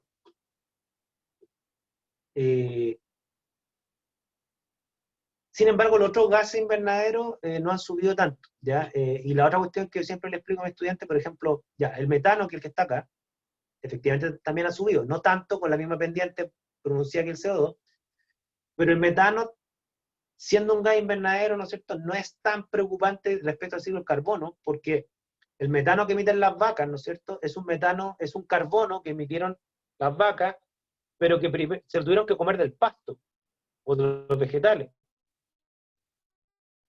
Por lo tanto, el carbono que emiten las vacas es un carbono que fue capturado de la atmósfera. O sea, tomaron CO2 en la atmósfera, lo transformó en vegetales, lo liberó como metano, entonces liberó un mol, pero un mol que se consumió y que se fijó antes. Entonces, el metano que emiten las vacas no te aporta el incremento de carbono en la atmósfera. ¿Ok? Sí es cierto, eso sí, y por eso el metano no es inocuo, también está considerado como algo preocupante, pero no tanto como el CO2. El metano es inocuo, pues, ¿desde qué punto de vista? De que si uno compara CO2 con metano, ambos gases invernaderos, el metano absorbe más radiación terrestre que el CO2. Absorbe mucho más. O sea, un mol de metano absorbe más que un mol de CO2. ¿Ok? De hecho, está cuantificado que son como 5 a 7 veces más. O sea, una misma cantidad de metano absorbe como 5 a 7 veces más que una cantidad equivalente de CO2. Entonces, ¿qué es lo que preocupa para el tema del metano? Es que, claro, esta vaca que liberó metano, ¿no es cierto? Antes ese carbono, que ahora está como metano, antes estaba como CO2. Entonces, es un CO2 que pasó de hidrato de carbono y se transformó en metano. Entonces, no hay más carbono en la atmósfera que antes, pero ahora es carbono tipo metano, antes era carbono tipo CO2, y efectivamente, a pesar que el balance de masa se mantiene cero en ese caso, pero ahora es metano, y el metano absorbe más. Entonces hay un esfuerzo bien grande, y el Acuerdo de París lo plantea así también, que dice que si tú eres capaz de capturar metano y devolverlo a CO2, eso igual te genera una mejora en el calentamiento global. ¿Ok? De hecho, hay industrias yo una vez me tocó hacer una asesoría en la industria de basura, que su negocio era ese, porque el Acuerdo de París transforma la huella de carbono como en acciones vendibles. Entonces, si un país demuestra que está capturando CO2 o que está evitando que CO2 se transforme en metano, ¿no es cierto? Puede transformar eso en bonos vendibles y transar la bolsa y ganan plata. Entonces, a mí me tocó hacer una asesoría de una industria de basura, ¿no es cierto? Porque los basureros tienen este drama de que, ya, ustedes supongan que ustedes comen, ¿no es cierto? Les sobra ensalada, la ensalada ustedes la botan a la basura, ¿no es cierto? ¿Y qué es lo que hace? Uno la pone en una bolsa, se la lleva el camión la entierra, ¿y qué es lo que pasa? Ese CO2 que se transformó en una lechuga, ahora va a ir a un vertedero. Esa lechuga, como va a estar enterrada, como está libre de oxígeno, va a transformar ese carbono ahora en metano. Entonces los basureros son fuentes de metano. Entonces es un CO2 que pasó a ser vegetal y ahora se transformó en metano. Entonces los basurales también son peligrosos para el tema del calentamiento global, porque son fuentes de transformar CO2 en metano. Entonces a mí me tocó hacer una asesoría en una industria de basura que su negocio era capturar el metano de los basurales y volverlo a CO2. Quemarlo, literalmente. ¿Ya? Y ellos medían esto, ¿no es cierto? Y después vendían esos bonos en la bolsa. ¿Ya? Tenían todo un sistema de trazabilidad. Era una que estaba en camino a la pólvora, no me acuerdo cómo se llama. A ver, voy a saltarme esto un poquito, quiero mostrarle unas figuras. La otra cosa que explico no es esto es de una cuestión del doctorado. No. Estas son otras figuras que yo muestro. Fíjense que hay una cuestión que también sale en algunos papers de educación que dicen que los estudiantes deben entender que el cambio del clima es algo que se ha dado naturalmente, ¿ok? Y que el ser humano está alterando las magnitudes de este cambio climático, ¿ya? Entonces, ¿qué es lo que muestra esta figura? Esta figura muestra en negro, fíjense, en el eje X, ¿qué es lo que pone acá? Pone como punto de referencia 1951, que es cuando la revolución industrial ya alcanzó su máximo apogeo, o sea, empezó en 1850, pero en 1950 todos los países tenían industria, ¿ya? Entonces, ¿qué es lo que pone como referencia? La temperatura que había en 1951. A esa temperatura le pone como eje 0. Por lo tanto, lo que muestra esta barra negra es el incremento de temperatura que ha habido desde 1951 al 2010. Medida, esta es la medida, no es teórica, es medida, ¿ya? Más o menos, desde 1950, ¿no es cierto? Si uno pone como punto de referencia 1950, lo que se ha aumentado es casi 0,7 grados, ¿ya? 0,7 grados. Ahora, si uno se pone como referencia 1850, ahí estamos más o menos como en los 0,9, 1 grado, ¿ya? Por eso cuando hablan de cuántos grados ha aumentado el planeta, siempre hay que preguntar respecto a qué año, ¿ya? Respecto a 1950, 0,7, respecto a 1850, más o menos 0,9, 1 grado para el 2010, ¿ya? Ahora, lo que está acá abajo, ¿no es cierto? Es decir, ya, pero mira, la temperatura no depende solo del efecto invernadero, por ejemplo, depende de la intensidad de la radiación solar. El Sol también tiene ciclos. Hay épocas donde emite más luz, donde emite menos luz. La luz, como les mostré, no toda llega al planeta. O sea, si el planeta, por ejemplo, sufre una erupción volcánica, el planeta se va a tapar de partículas y va a llegar menos luz al planeta. Por lo tanto, el planeta se va a enfriar. O sea, y eso está demostrado. Las erupciones volcánicas enfrían el planeta. Entonces, hay variables tanto humanas como naturales que aumentan o disminuyen la temperatura del planeta. Ahora, ¿qué es lo que muestra la gráfica que están acá abajo? En base a la evidencia científica que existe, dicen que los gases invernaderos si existieran solo los gases invernaderos y nada más en el planeta, no existiera materia particulada, no existieran volcanes, no existieran nubes, nada, ¿no es cierto? Lo que debiera haber aumentado la temperatura, en vez de 0,5, 0,7, ya estamos casi en 0,9. Eso es lo que debiera haber aumentado, más. Ahora, con una tremenda barra de error, o sea, este tiene un más menos gigante. O sea, puede ir desde 0,5 a 1,4. Ya tiene el manso margen de error esta cuestión. Las cuestiones atmosféricas son así imprecisas. ¿Ya? Ahora, también el ser humano, fíjense, ha generado otro tipo de contaminación, que es el material particulado. La industria genera material particulado, las ciudades tienen material particulado, y ese material particulado, que también es humano, gran parte de este, enfría el planeta. Y esto es lo que baja la temperatura, lo que se llama otras fuerzas antropogénicas. Es decir, por ejemplo, material particulado que emite los tubos de escape, los asados desecheros, el cigarro, ¿no es cierto? Todas estas cuestiones, las chimeneas de NAMI, todo lo que ustedes quieran, emite material particulado que enfría el planeta. Entonces, si uno suma lo que aporta el humano que calienta el planeta versus lo que aporta el humano que lo enfría, entre suma y resta gana lo que aporta al incremento de la temperatura más que lo que enfría. O sea, la suma de estos dos factores, que son contrapuestos, da como suma final igual un factor positivo, es decir, aumenta la temperatura. ¿Ya? Y las componentes natural, es decir, lo que es los ciclos solares, si hay una erupción volcánica o no, ¿no es cierto?, está acá abajo. Entre 1950 y 2010 lo que pesan es casi cero. Nada. O sea, la variable que tiene que ver con factores naturales es súper importante, de hecho es más importante que lo que hacemos nosotros, pero es importante en un plazo de tiempo enorme. O sea, lo que cambia el clima, el sol, o lo que cambia el clima, los procesos geológicos, ¿no es cierto? Por supuesto, cambian el clima aún más que nosotros, pero lo hacen, no sé, en 1.000 millones de años. Pero en 60 años no pesan nada. ¿Se fijan o no? Entonces, claro, cuando uno escucha a los negacionistas que dicen el clima siempre ha cambiado, depende de muchos factores. Sí, pero en el lapso de vida humana o en el lapso de la civilización humana, pesan nada, nada. Pesan a la escala de miles de millones de años. Entonces, ese no es un argumento para ser negacionista. Y la última diapo que les iba a mostrar es esto. Esta es súper técnica y ustedes decidirán si se la van a mostrar a su estudiante o no, pero lo que muestra esta diapo es una cuestión que para efectos de la gente que estudia esto es súper importante.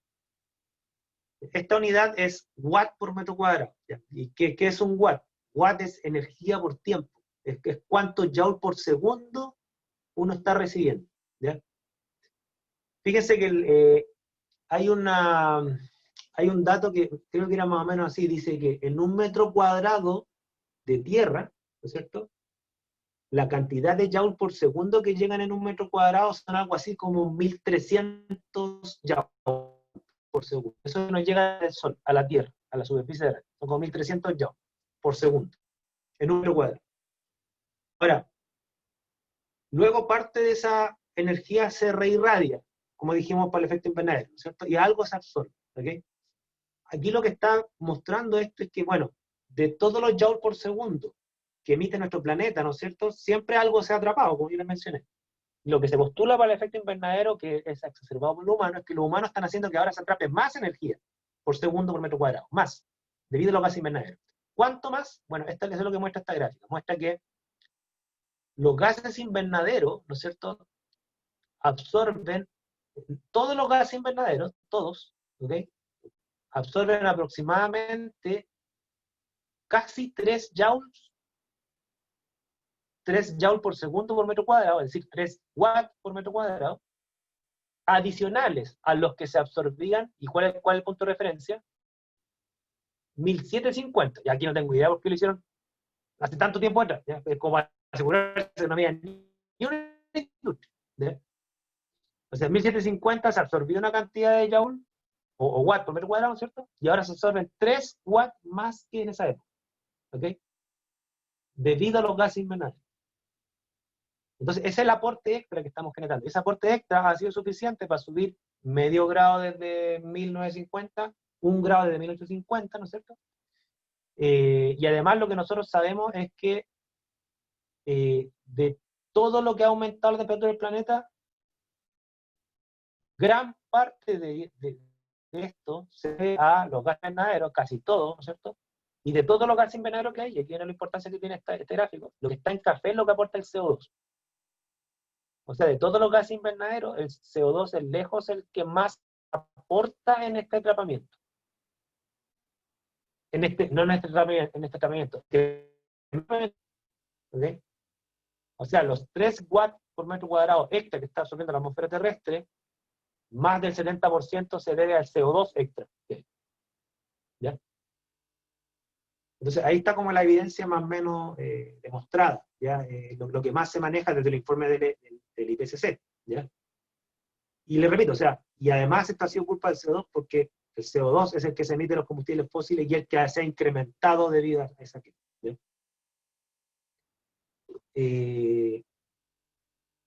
A ver, eso es más o menos así como una síntesis de las 3 partes que les mencioné. El tema de la radiación electromagnética, el efecto invernadero, y cómo el alterar el ciclo del carbono hace que este efecto invernadero se exacerbe. Esas son como las 3 partes, ¿ya?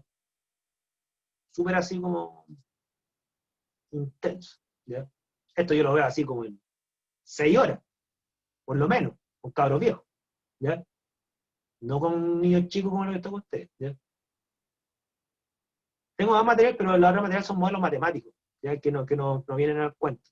Quizás lo único que les podría interesar a ustedes es que con todos los modelos matemáticos que se han hecho, esto que está acá es como lo más importante, que en base a los datos que se han tomado, se estima que se aumenta 0,1 grados Celsius por década la temperatura superficial de nuestro planeta. Eso es con los datos que hay, eso es lo que se ha medido. La pendiente, ¿cuántos grados Celsius por década? 0,1 grado. Si uno saca la cuenta, en 10 décadas, un siglo, ¿no es cierto?, debiésemos aumentar 1 grado más. ¿Ok? O sea, nunca aumentar 10 grados, salvo que pase una cosa inesperada en el futuro, pero 10 grados sería como absurdo, ¿ya? Como yo he visto algunos reportajes que dicen, ¿qué pasaría si el planeta aumenta 10 grados? Ya habría la mansa catástrofe. Pero es que para que aumente 10 grados tienen que pasar 1000 años. Con la misma tasa y asumiendo que vamos a seguir teniendo petróleo y el petróleo no le quedan más de 50 años.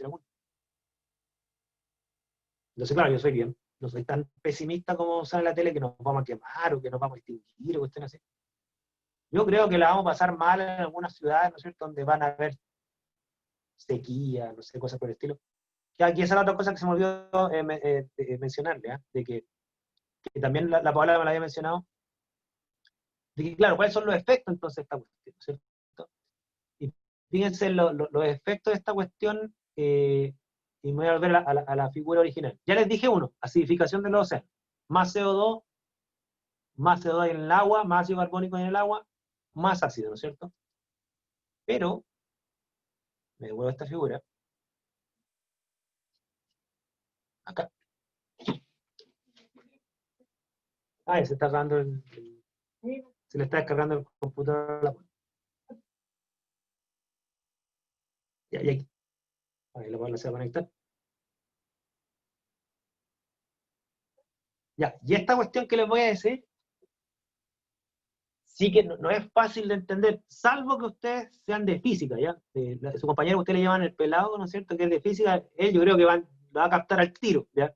A mí me costó un poco entender esta cuestión cuando yo estudié esta cuestión, porque yo amo la física, me gusta la física, pero no soy físico, ¿ya? Estamos hablando, fíjense, que se está capturando más energía que antes en la atmósfera, más energía que antes, ¿ok? Pero, como dice la ley de conservación de la energía no se pierde, se tiene que transformar en algo. O sea, ¿qué pasa con esa energía que se captura más que antes? 3 joules por segundo por metro cuadrado más que antes. Esa es la unidad que les mostré. ¿Qué se hace con esa energía? Hay 2 posibilidades, dicen los físicos. Un tema que es radiativo, ¿no es cierto? Que es, bueno, efectivamente la temperatura está aumentando, la energía térmica, ¿no es cierto? Pero fíjense que los modelos de hace como 2 siglos atrás decían que nosotros debiésemos tener a esta altura, con 400 ppm de CO2, nosotros debiésemos tener aproximadamente 5 grados Celsius más, no 0,9 o 1, o 0,5. O sea, los cálculos respecto al incremento de temperatura no han funcionado. O sea, no quiere decir que el planeta no se ha incrementado la temperatura, es que no ha incrementado de lo que se predijo hace como 2 siglos atrás. Se incrementó menos la temperatura. Entonces, mucha gente que es negacionista dice, no, los científicos no le chuntaron a nada. ¿Ya? Efectivamente, respecto a la temperatura, no le acertamos ni de cerca, eso es cierto. Pero eso es respecto a la temperatura. Pero los físicos, ¿qué dicen? Bueno, si esa energía no se manifestó como energía térmica, se tiene que haber manifestado como movimiento de masas. ¿Y cuáles son esos movimientos de masas? Los fenómenos climáticos violentos. Huracanes, tormentas, grandes movimientos de masa de agua que hace que haya zonas que llueve más que nunca antes y hay inundaciones, y en otras zonas el agua se desplazó y se fue y quedó seca. ¿Ya? Y lo segundo, sí que los científicos no solo le acertaron, se ha dado con más violencia que lo que se había predicho, se había dicho en el pasado. O sea, hoy la cantidad de huracanes, tanto la magnitud de los huracanes como en las zonas donde se están presentando, son más frecuentes e intensos que lo que se predijo. Entonces, en el fondo, esta cantidad de energía se desbalanceó más hacia los movimientos, a lo que se llama convección, dicen los físicos, que a lo que se llama energía térmica. O sea, la temperatura subió menos que lo esperado, pero los movimientos de masa se dieron más de lo esperado. Y uno de esos movimientos de masa, fíjense, es el fenómeno del niño y la niña. ¿Ok? Que también se ha dado de forma súper violenta el 2015, creo que fue ese fenómeno, el fenómeno no recuerdo si era el niño o la niña, pero creo que era el niño, no recuerdo muy bien, que se generó un fenómeno del niño así, pero a una escala planetaria gigante, ¿ya? Que generó marea roja en Chile y murieron no sé cuántas cuestiones, marea roja casi en Europa, llegó hasta Europa la cuestión, y le echaban la culpa a unos salmones cuando la cuestión pasó en todo el mundo, los salmones en Chile fueron una casualidad, ¿ya? Claro, quizás se salvó un poco porque los salmones aportaron como nutrientes para que las vacas proliferaran aún más, ¿no es cierto? Pero el fenómeno de la marea roja se extendió en otra parte del mundo. Y eso está pasando a nivel de la lluvia, ¿no es cierto? Aquí en Chile en la zona central se está secando, ¿no es cierto? Más que lo que se predijo. En la zona donde hay inundaciones, son inundaciones cada vez más terribles, con más efectos demográficos, desplazamiento de gente. El rendimiento de las capas de hielo de los polos, ¿no es cierto? Se está dando más acelerado de lo que se esperaba. Entonces, ahí está la energía que no se apareció como temperatura. Y eso es bueno también que lo sepan. Y lo otro que está generando es desertificación. Porque, claro, como aumenta la temperatura, se secan los suelos, y al secarse los suelos se tienden a oxidar más rápido, pierden fertilidad. Entonces, también se están desertificando y perdiendo fertilidad algunos suelos. ¿Ya? Está afectando la seguridad alimentaria, ¿no es cierto? Porque ahora los alimentos que se producían con ciertas condiciones ya no se están produciendo, se ha tenido que adaptar la agricultura a este nuevo panorama, ¿ya? Entonces, acidificación de los océanos, fenómenos climáticos intensos, pérdida de fertilidad de los suelos, ¿no es cierto? Incluso ahora, aunque esta cuestión yo no sé qué tan cierta es porque es súper nuevo, falta como evidencia, le están poniendo hasta el tema del género a esta cuestión. O sea, están diciendo que estos cambios climáticos violentos a los que más están afectando son las mujeres, porque son más vulnerables socialmente, tienden a ser más pobres que los hombres, ¿no es cierto? Hay todo un enredo de cuestiones, ¿no es cierto?, que se están como mezclando. Y eso está en el informe del IPCC. Yo tengo el informe del IPCC que sale desertificación, deforestación, efectos sobre los casquetes polares, clima, ¿no es cierto? Hay mapas que muestran la frecuencia de huracanes que había hace, no sé, 30 años atrás y las que hay ahora, y aparecen cada vez más puntos rojos, una cuestión así impresionante. ¿Ya? Eso sí que puede ser un poco preocupante para algunas zonas del planeta. Ahora sí me caí. Ya, hablen nomás. Oye, ¿y qué podría haber determinado que no, o sea, no sé si se sabe, qué podría haber determinado que la energía no fue en su mayoría al incremento de temperatura, sino que más bien fue a estos movimientos, derivada o transformada en estos movimientos y no en el incremento de temperatura como se había propuesto? ¿Qué podría haber influido ahí o no se sabe? Es que mira, yo creo, porque ahí hay una cuestión que todavía se está como investigando. De hecho, yo por coincidencia dirigí un seminario de doctorado en química donde analizamos como los últimos modelos, por eso tengo una diapo con modelos matemáticos. Yo creo que no es que cambió algo en la naturaleza, sino que el problema fue que los modelos matemáticos iniciales no consideraban estos movimientos de masa. Por ejemplo, hay un modelo matemático que lo tengo acá, que es una ecuación, ustedes se van a reír de modelo matemático, es una división, así como es súper ordinario el modelo. Uno se imagina así como integrales y cuestiones monstruosas, pero este es el modelo matemático de Arrhenius, de 1896. O sea, yo no soy físico, pero ni a mí me impresiona esa ecuación. ¿No? Tiene temperatura con 3 variables. ¿Y esas variables cuáles son? Bueno, no me acuerdo cuáles exactamente, pero son 3. La capacidad de absorción de la energía por parte de la atmósfera, eso estaba cuantificado. La cantidad de energía que entra. Y una cuestión que se llama albedo, que es como qué tan reflectante o absorbente es la superficie terrestre. Son esas 3 variables. Entonces, el modelo de Arrhenius era solamente un modelo energético. Tanta energía entra, tanta energía sale, tanta energía se absorbe. Y con eso hacía predicciones. Y con esa predicción, Arrhenius dijo, bueno, ya que la atmósfera absorbe, supongamos, 100, yo pongo ahí 100. ¿Y qué pasa si es 200? Reemplaza 100 por 200 y vuelvo a calcular la temperatura. Pero ese modelo subestimaba que parte de esa energía mueve masas de aire, masas de agua, ¿no es cierto? Entonces, los modelos, a mi juicio, eran lo ordinario, no consideraban estos movimientos de masa. Ahora, yo creo que eran ordinarios, porque para tú hacer un modelo matemático que incluya la capacidad calorífica del agua, los flujos de las corrientes marinas, la presión atmosférica y sus movimientos, tienes que tener un pedazo de matemática con los tremendos computadores que procesan esta cuestión para hacer cálculos. Y efectivamente ahora, si te voy a mostrar esa cuestión solamente para que veáis que es complicado. Ahora estos son los modelos, pues, derivadas parciales, integrales. Yo ni siquiera entiendo esta cuestión. Ya. Me acuerdo lo que era un integral, pero si tú me decís qué quiere decir todo eso, ya ni sé. ¿Ya? Pero ahora los modelos sí consideran, fíjate, a ver dónde está. Ahora los modelos consideran todas estas variables que están acá. ¿Ya? Consideran la química atmosférica, la dinámica de la vegetación, el ciclo del carbono, los aerosoles, los movimientos en océano y la reflectancia de la capa del hielo, la dinámica atmosférica. Ahora los modelos sí incluyen más cosas. Y así todos los modelos que están súper sofisticados ahora, te dicen, mira, la temperatura del planeta va a aumentar de aquí a fin del siglo entre 1 y 3 grados. El manso margen de error.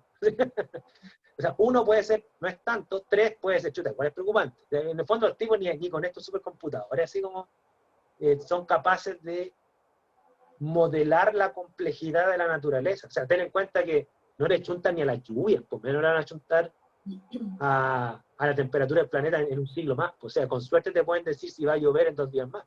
Hasta ahí no matan los modelos atmosféricos con suerte. Sí. ¿No? Oye, y lo otro que... Y le chuntan la mitad del tiempo. Sí, pues. Lo otro que hoy día me saltó la duda, porque la otra vez yo me encontré con una página que era para medir la huella del carbono personal. Entonces te hacían unas preguntas, como una encuesta, que uno tenía que rellenar y al final te arrojaba un valor.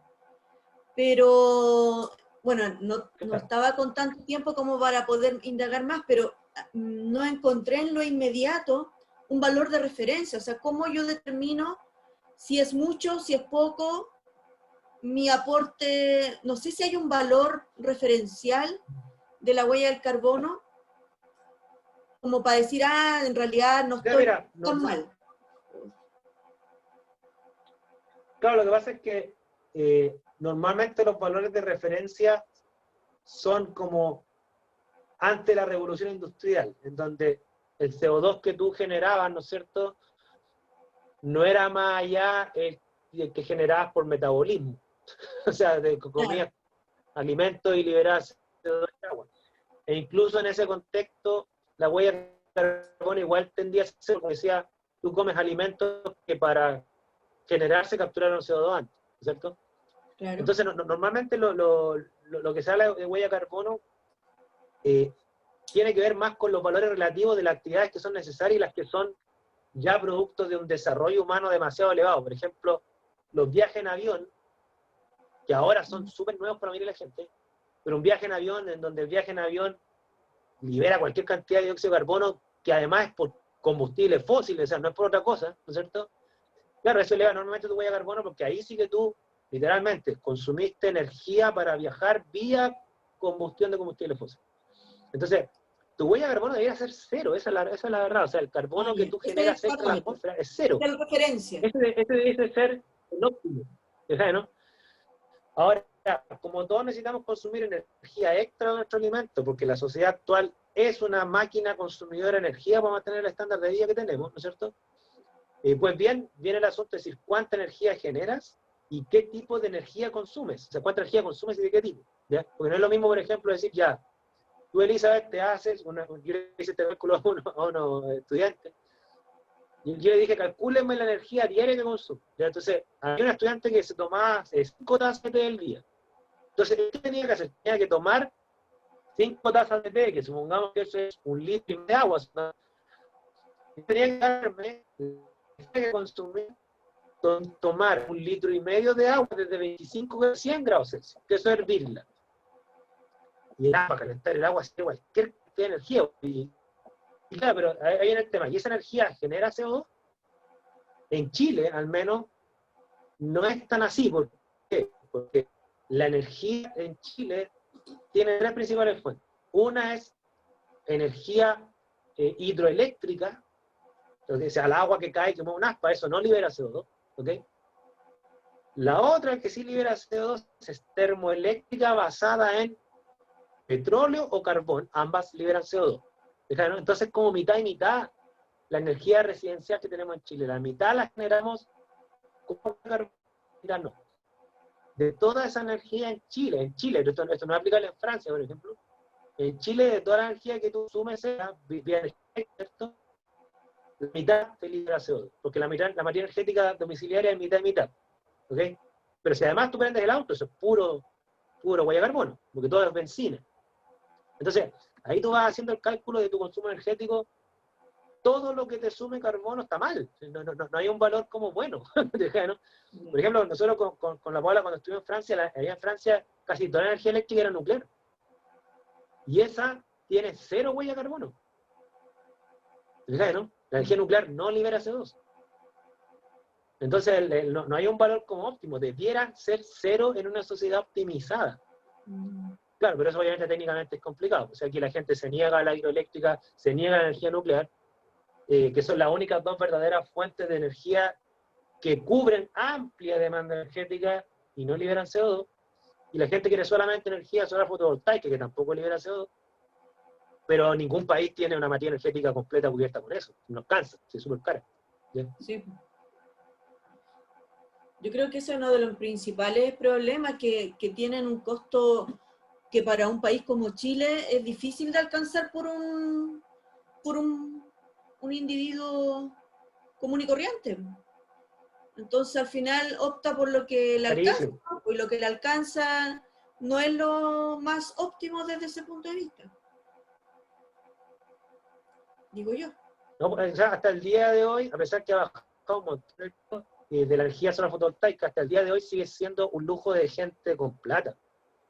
O sea, si tú quisieras poner energía solar fotovoltaica en tu casa, la inversión en millones de pesos es enorme. Ha bajado harto, pero sigue siendo enorme. Mira, el único tipo que conozco que tiene energía solar fotovoltaica para su auto fue este tipo que fue ministro de Energía, la Bachelet, que ahora por coincidencia también es profe de la Católica, volvió a estar en la Católica, ¿ya? El Marcelo Mena, ¿ya?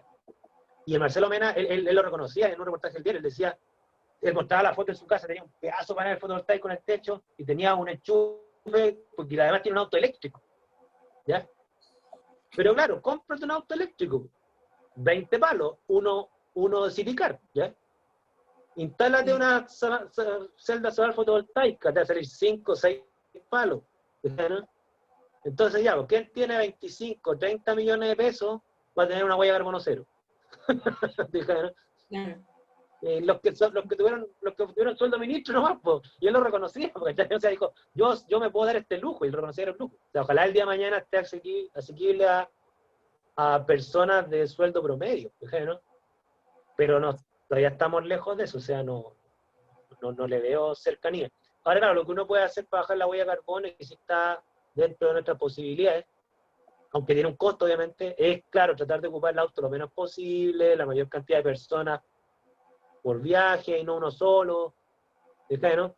Ojalá puedas llegar en bici, si es que tu capacidad física te da, llega en bici a la pega, ¿no es cierto? Pero no todos pueden hacer eso tampoco, o sea, tiene que ser gente joven, sana, y que no viva tan lejos. O sea, yo, por ejemplo, yo todavía me considero sano, me gusta andar en bici, pero ni que llego a Irene. O sea, no soy el Armstrong campeón del Tour de Francia, para nada. Entonces, no llego a Curahuma en bici, ¿no?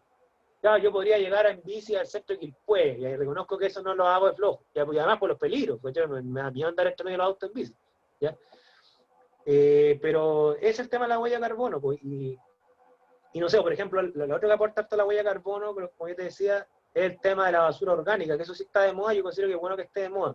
Y yo trato de hacerlo un poco con la Paula, ¿sabes? De que la materia orgánica uno la tira a la tierra para que se degrade sola, ¿no es cierto? Y no enterrarle la basura para que genere metano. Y eso efectivamente también aporta a tu huella de carbono, porque no estás liberando metano, ¿ya? Le transforma en tierra de hoja y después la ponen en tu jardín y listo. ¿Ya? De hecho, hay empresas que se dedican a eso y cobran. ¿Ya? Yo me llevo un folleto si te interesa, te cobran 10 lucas mensuales y te ponen un estanque en tu casa donde tú ahí tiras todos los restos de comida y de vegetales y ellos se la llevan una vez al mes y te devuelven humus para tu jardín. Pero paga 10 lucas mensuales. Claro. Entonces sale más caro que Netflix.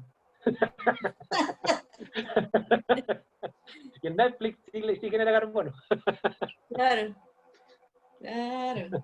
No, y además que también va una cuestión de, bueno, de bolsillo y de mentalidad, porque si tú me decís, ¿qué prefiero? Contratar, no sé, un servicio de algo, como un cable o qué sé yo, no sé, o contratar ese servicio de retirarme la basura y devolverme, aunque yo sé que me van a devolver una tierra, pero ya, filo, después lo hago, ¿cachai? Después me compro un poco, me sale más barato, no, entonces, al final también es una cuestión cultural también, que va muy ligado a lo económico y con las prioridades, po. Porque... Mira, lo que yo he visto, y este es un dato histórico, y cuando yo digo esto, la gente que es como ecologista se pica, yo he tenido hasta discusiones con esto cuando he dicho esto en público. Cuando tú miráis todos estos países que son ecológicos, así Alemania, los nórdicos, así como que todos, no, lo máximo ecología, todos partieron contaminando como chinos, o sea, arrasaron con los bosques, quemaron petróleo, carbón, gas natural, contaminaron y arrasaron con la naturaleza, todo lo que quisieron, y cuando fueron ricos, ahí se volvieron limpios. Porque claro, lo que es pagar una gestión de energía a nivel hogareño, a nivel de país, ecológica, es caro.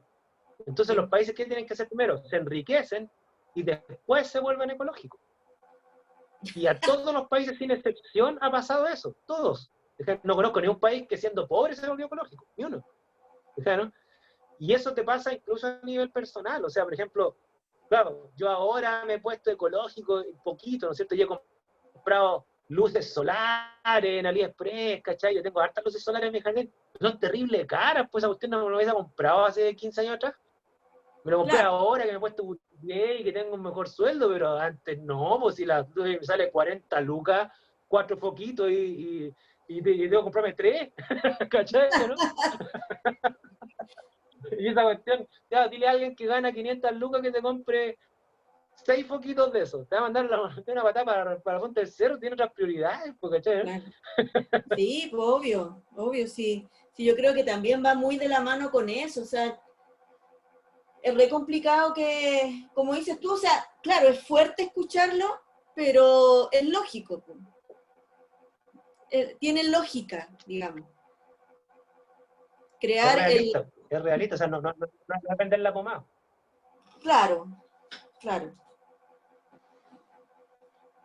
¿Y la Ahora, Paulita yo conozco nada? ¿Sí? No, yo le pregunto a todos después. Ay, pero si las preguntas tienen que servir para todo. Ah, no, pero es que en realidad no tengo así como alguna pregunta ahora. No tengo ninguna pregunta. Antes que te vaya a quedar dormido, Waldo, te va a empezar a bombardear con preguntas. Siempre hago lo mismo. Gordito, pero gordito, ¿cómo le queda la casa. la cabeza le queda procesando todo y se empieza a imaginar todas las clases que hace con sus alumnos y después empieza a hablar el cable. No, pero ahora estaba imaginando otras cosas. Ahora estaba imaginando eso que dijo el Waldo de 10.000 pesos, eso de que te van a poner un estanque para echar todos los residuos. Estaba pensando que lo podríamos proponer en el colegio, porque nosotras como somos de ciencia y tenemos que proponer cosas ecológicas, si se pagan 10 lucas mensuales porque nos pongan algo y que los chiquillos, por ejemplo, si comen fruta y todo y van echando ahí todo y después nos devuelven un poco para el jardín del colegio, igual estaría bueno. Y pero si se pagan no, 10.000. pero no importa, ¿será un valor estándar o a lo mejor capaz que lo incrementen dependiendo de la cantidad de basura o dependiendo, porque esto no es una casa, po?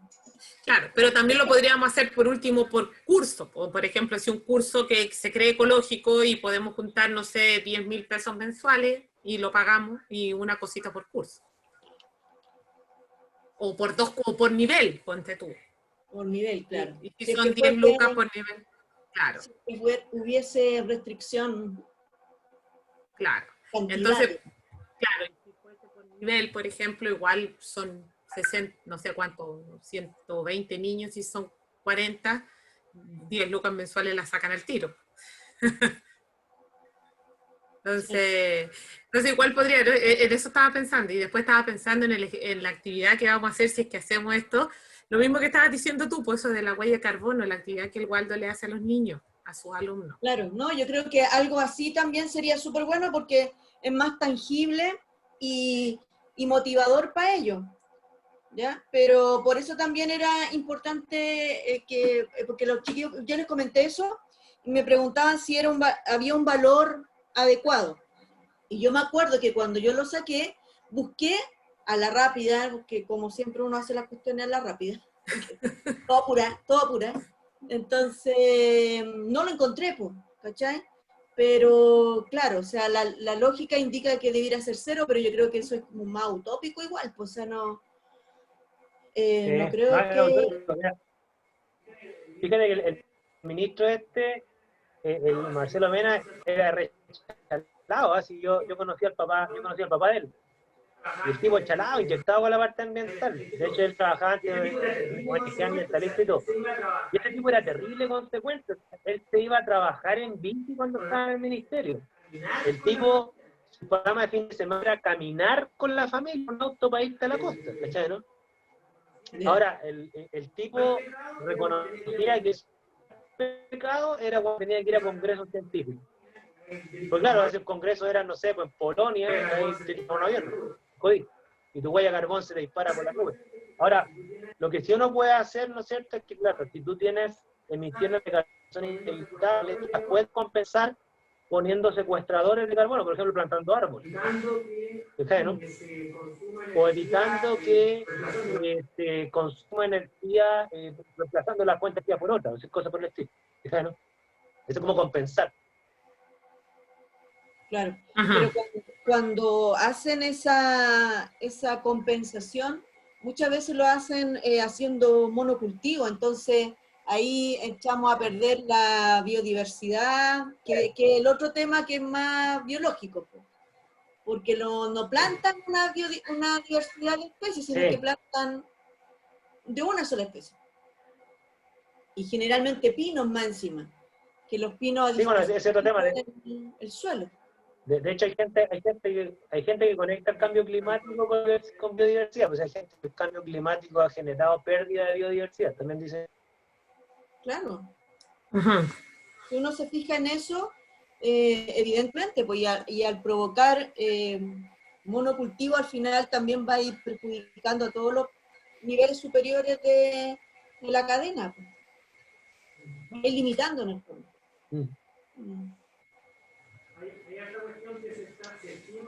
Hay esta cuestión que se estima y otras cosas que se saben, ¿no es cierto? Pero las predicciones se están dando casi todas. Esta cuestión la temperatura no se ha dado, pero todo esto que estamos discutiendo acá, de la huella de carbono y las temperaturas y cómo afecta a los hábitats, la certificación, esa cuestión más o menos está dando. Sí.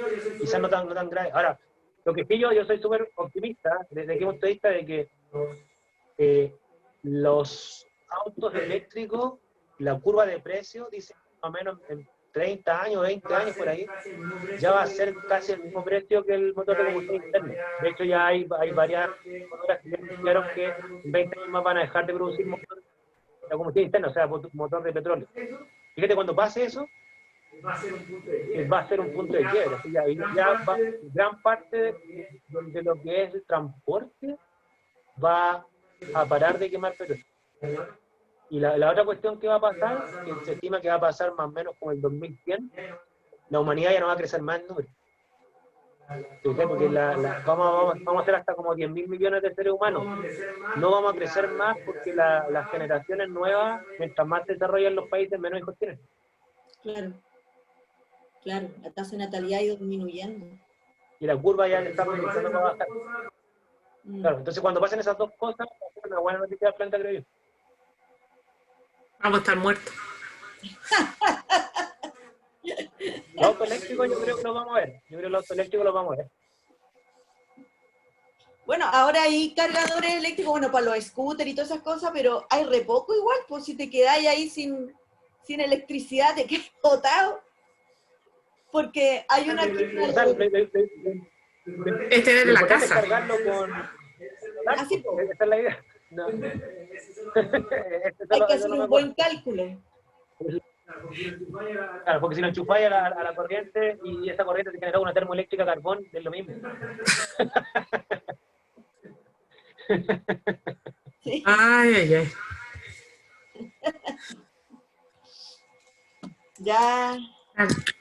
Ya, amiguita. Agradezco mucho el tiempo y fue súper clarito, muy,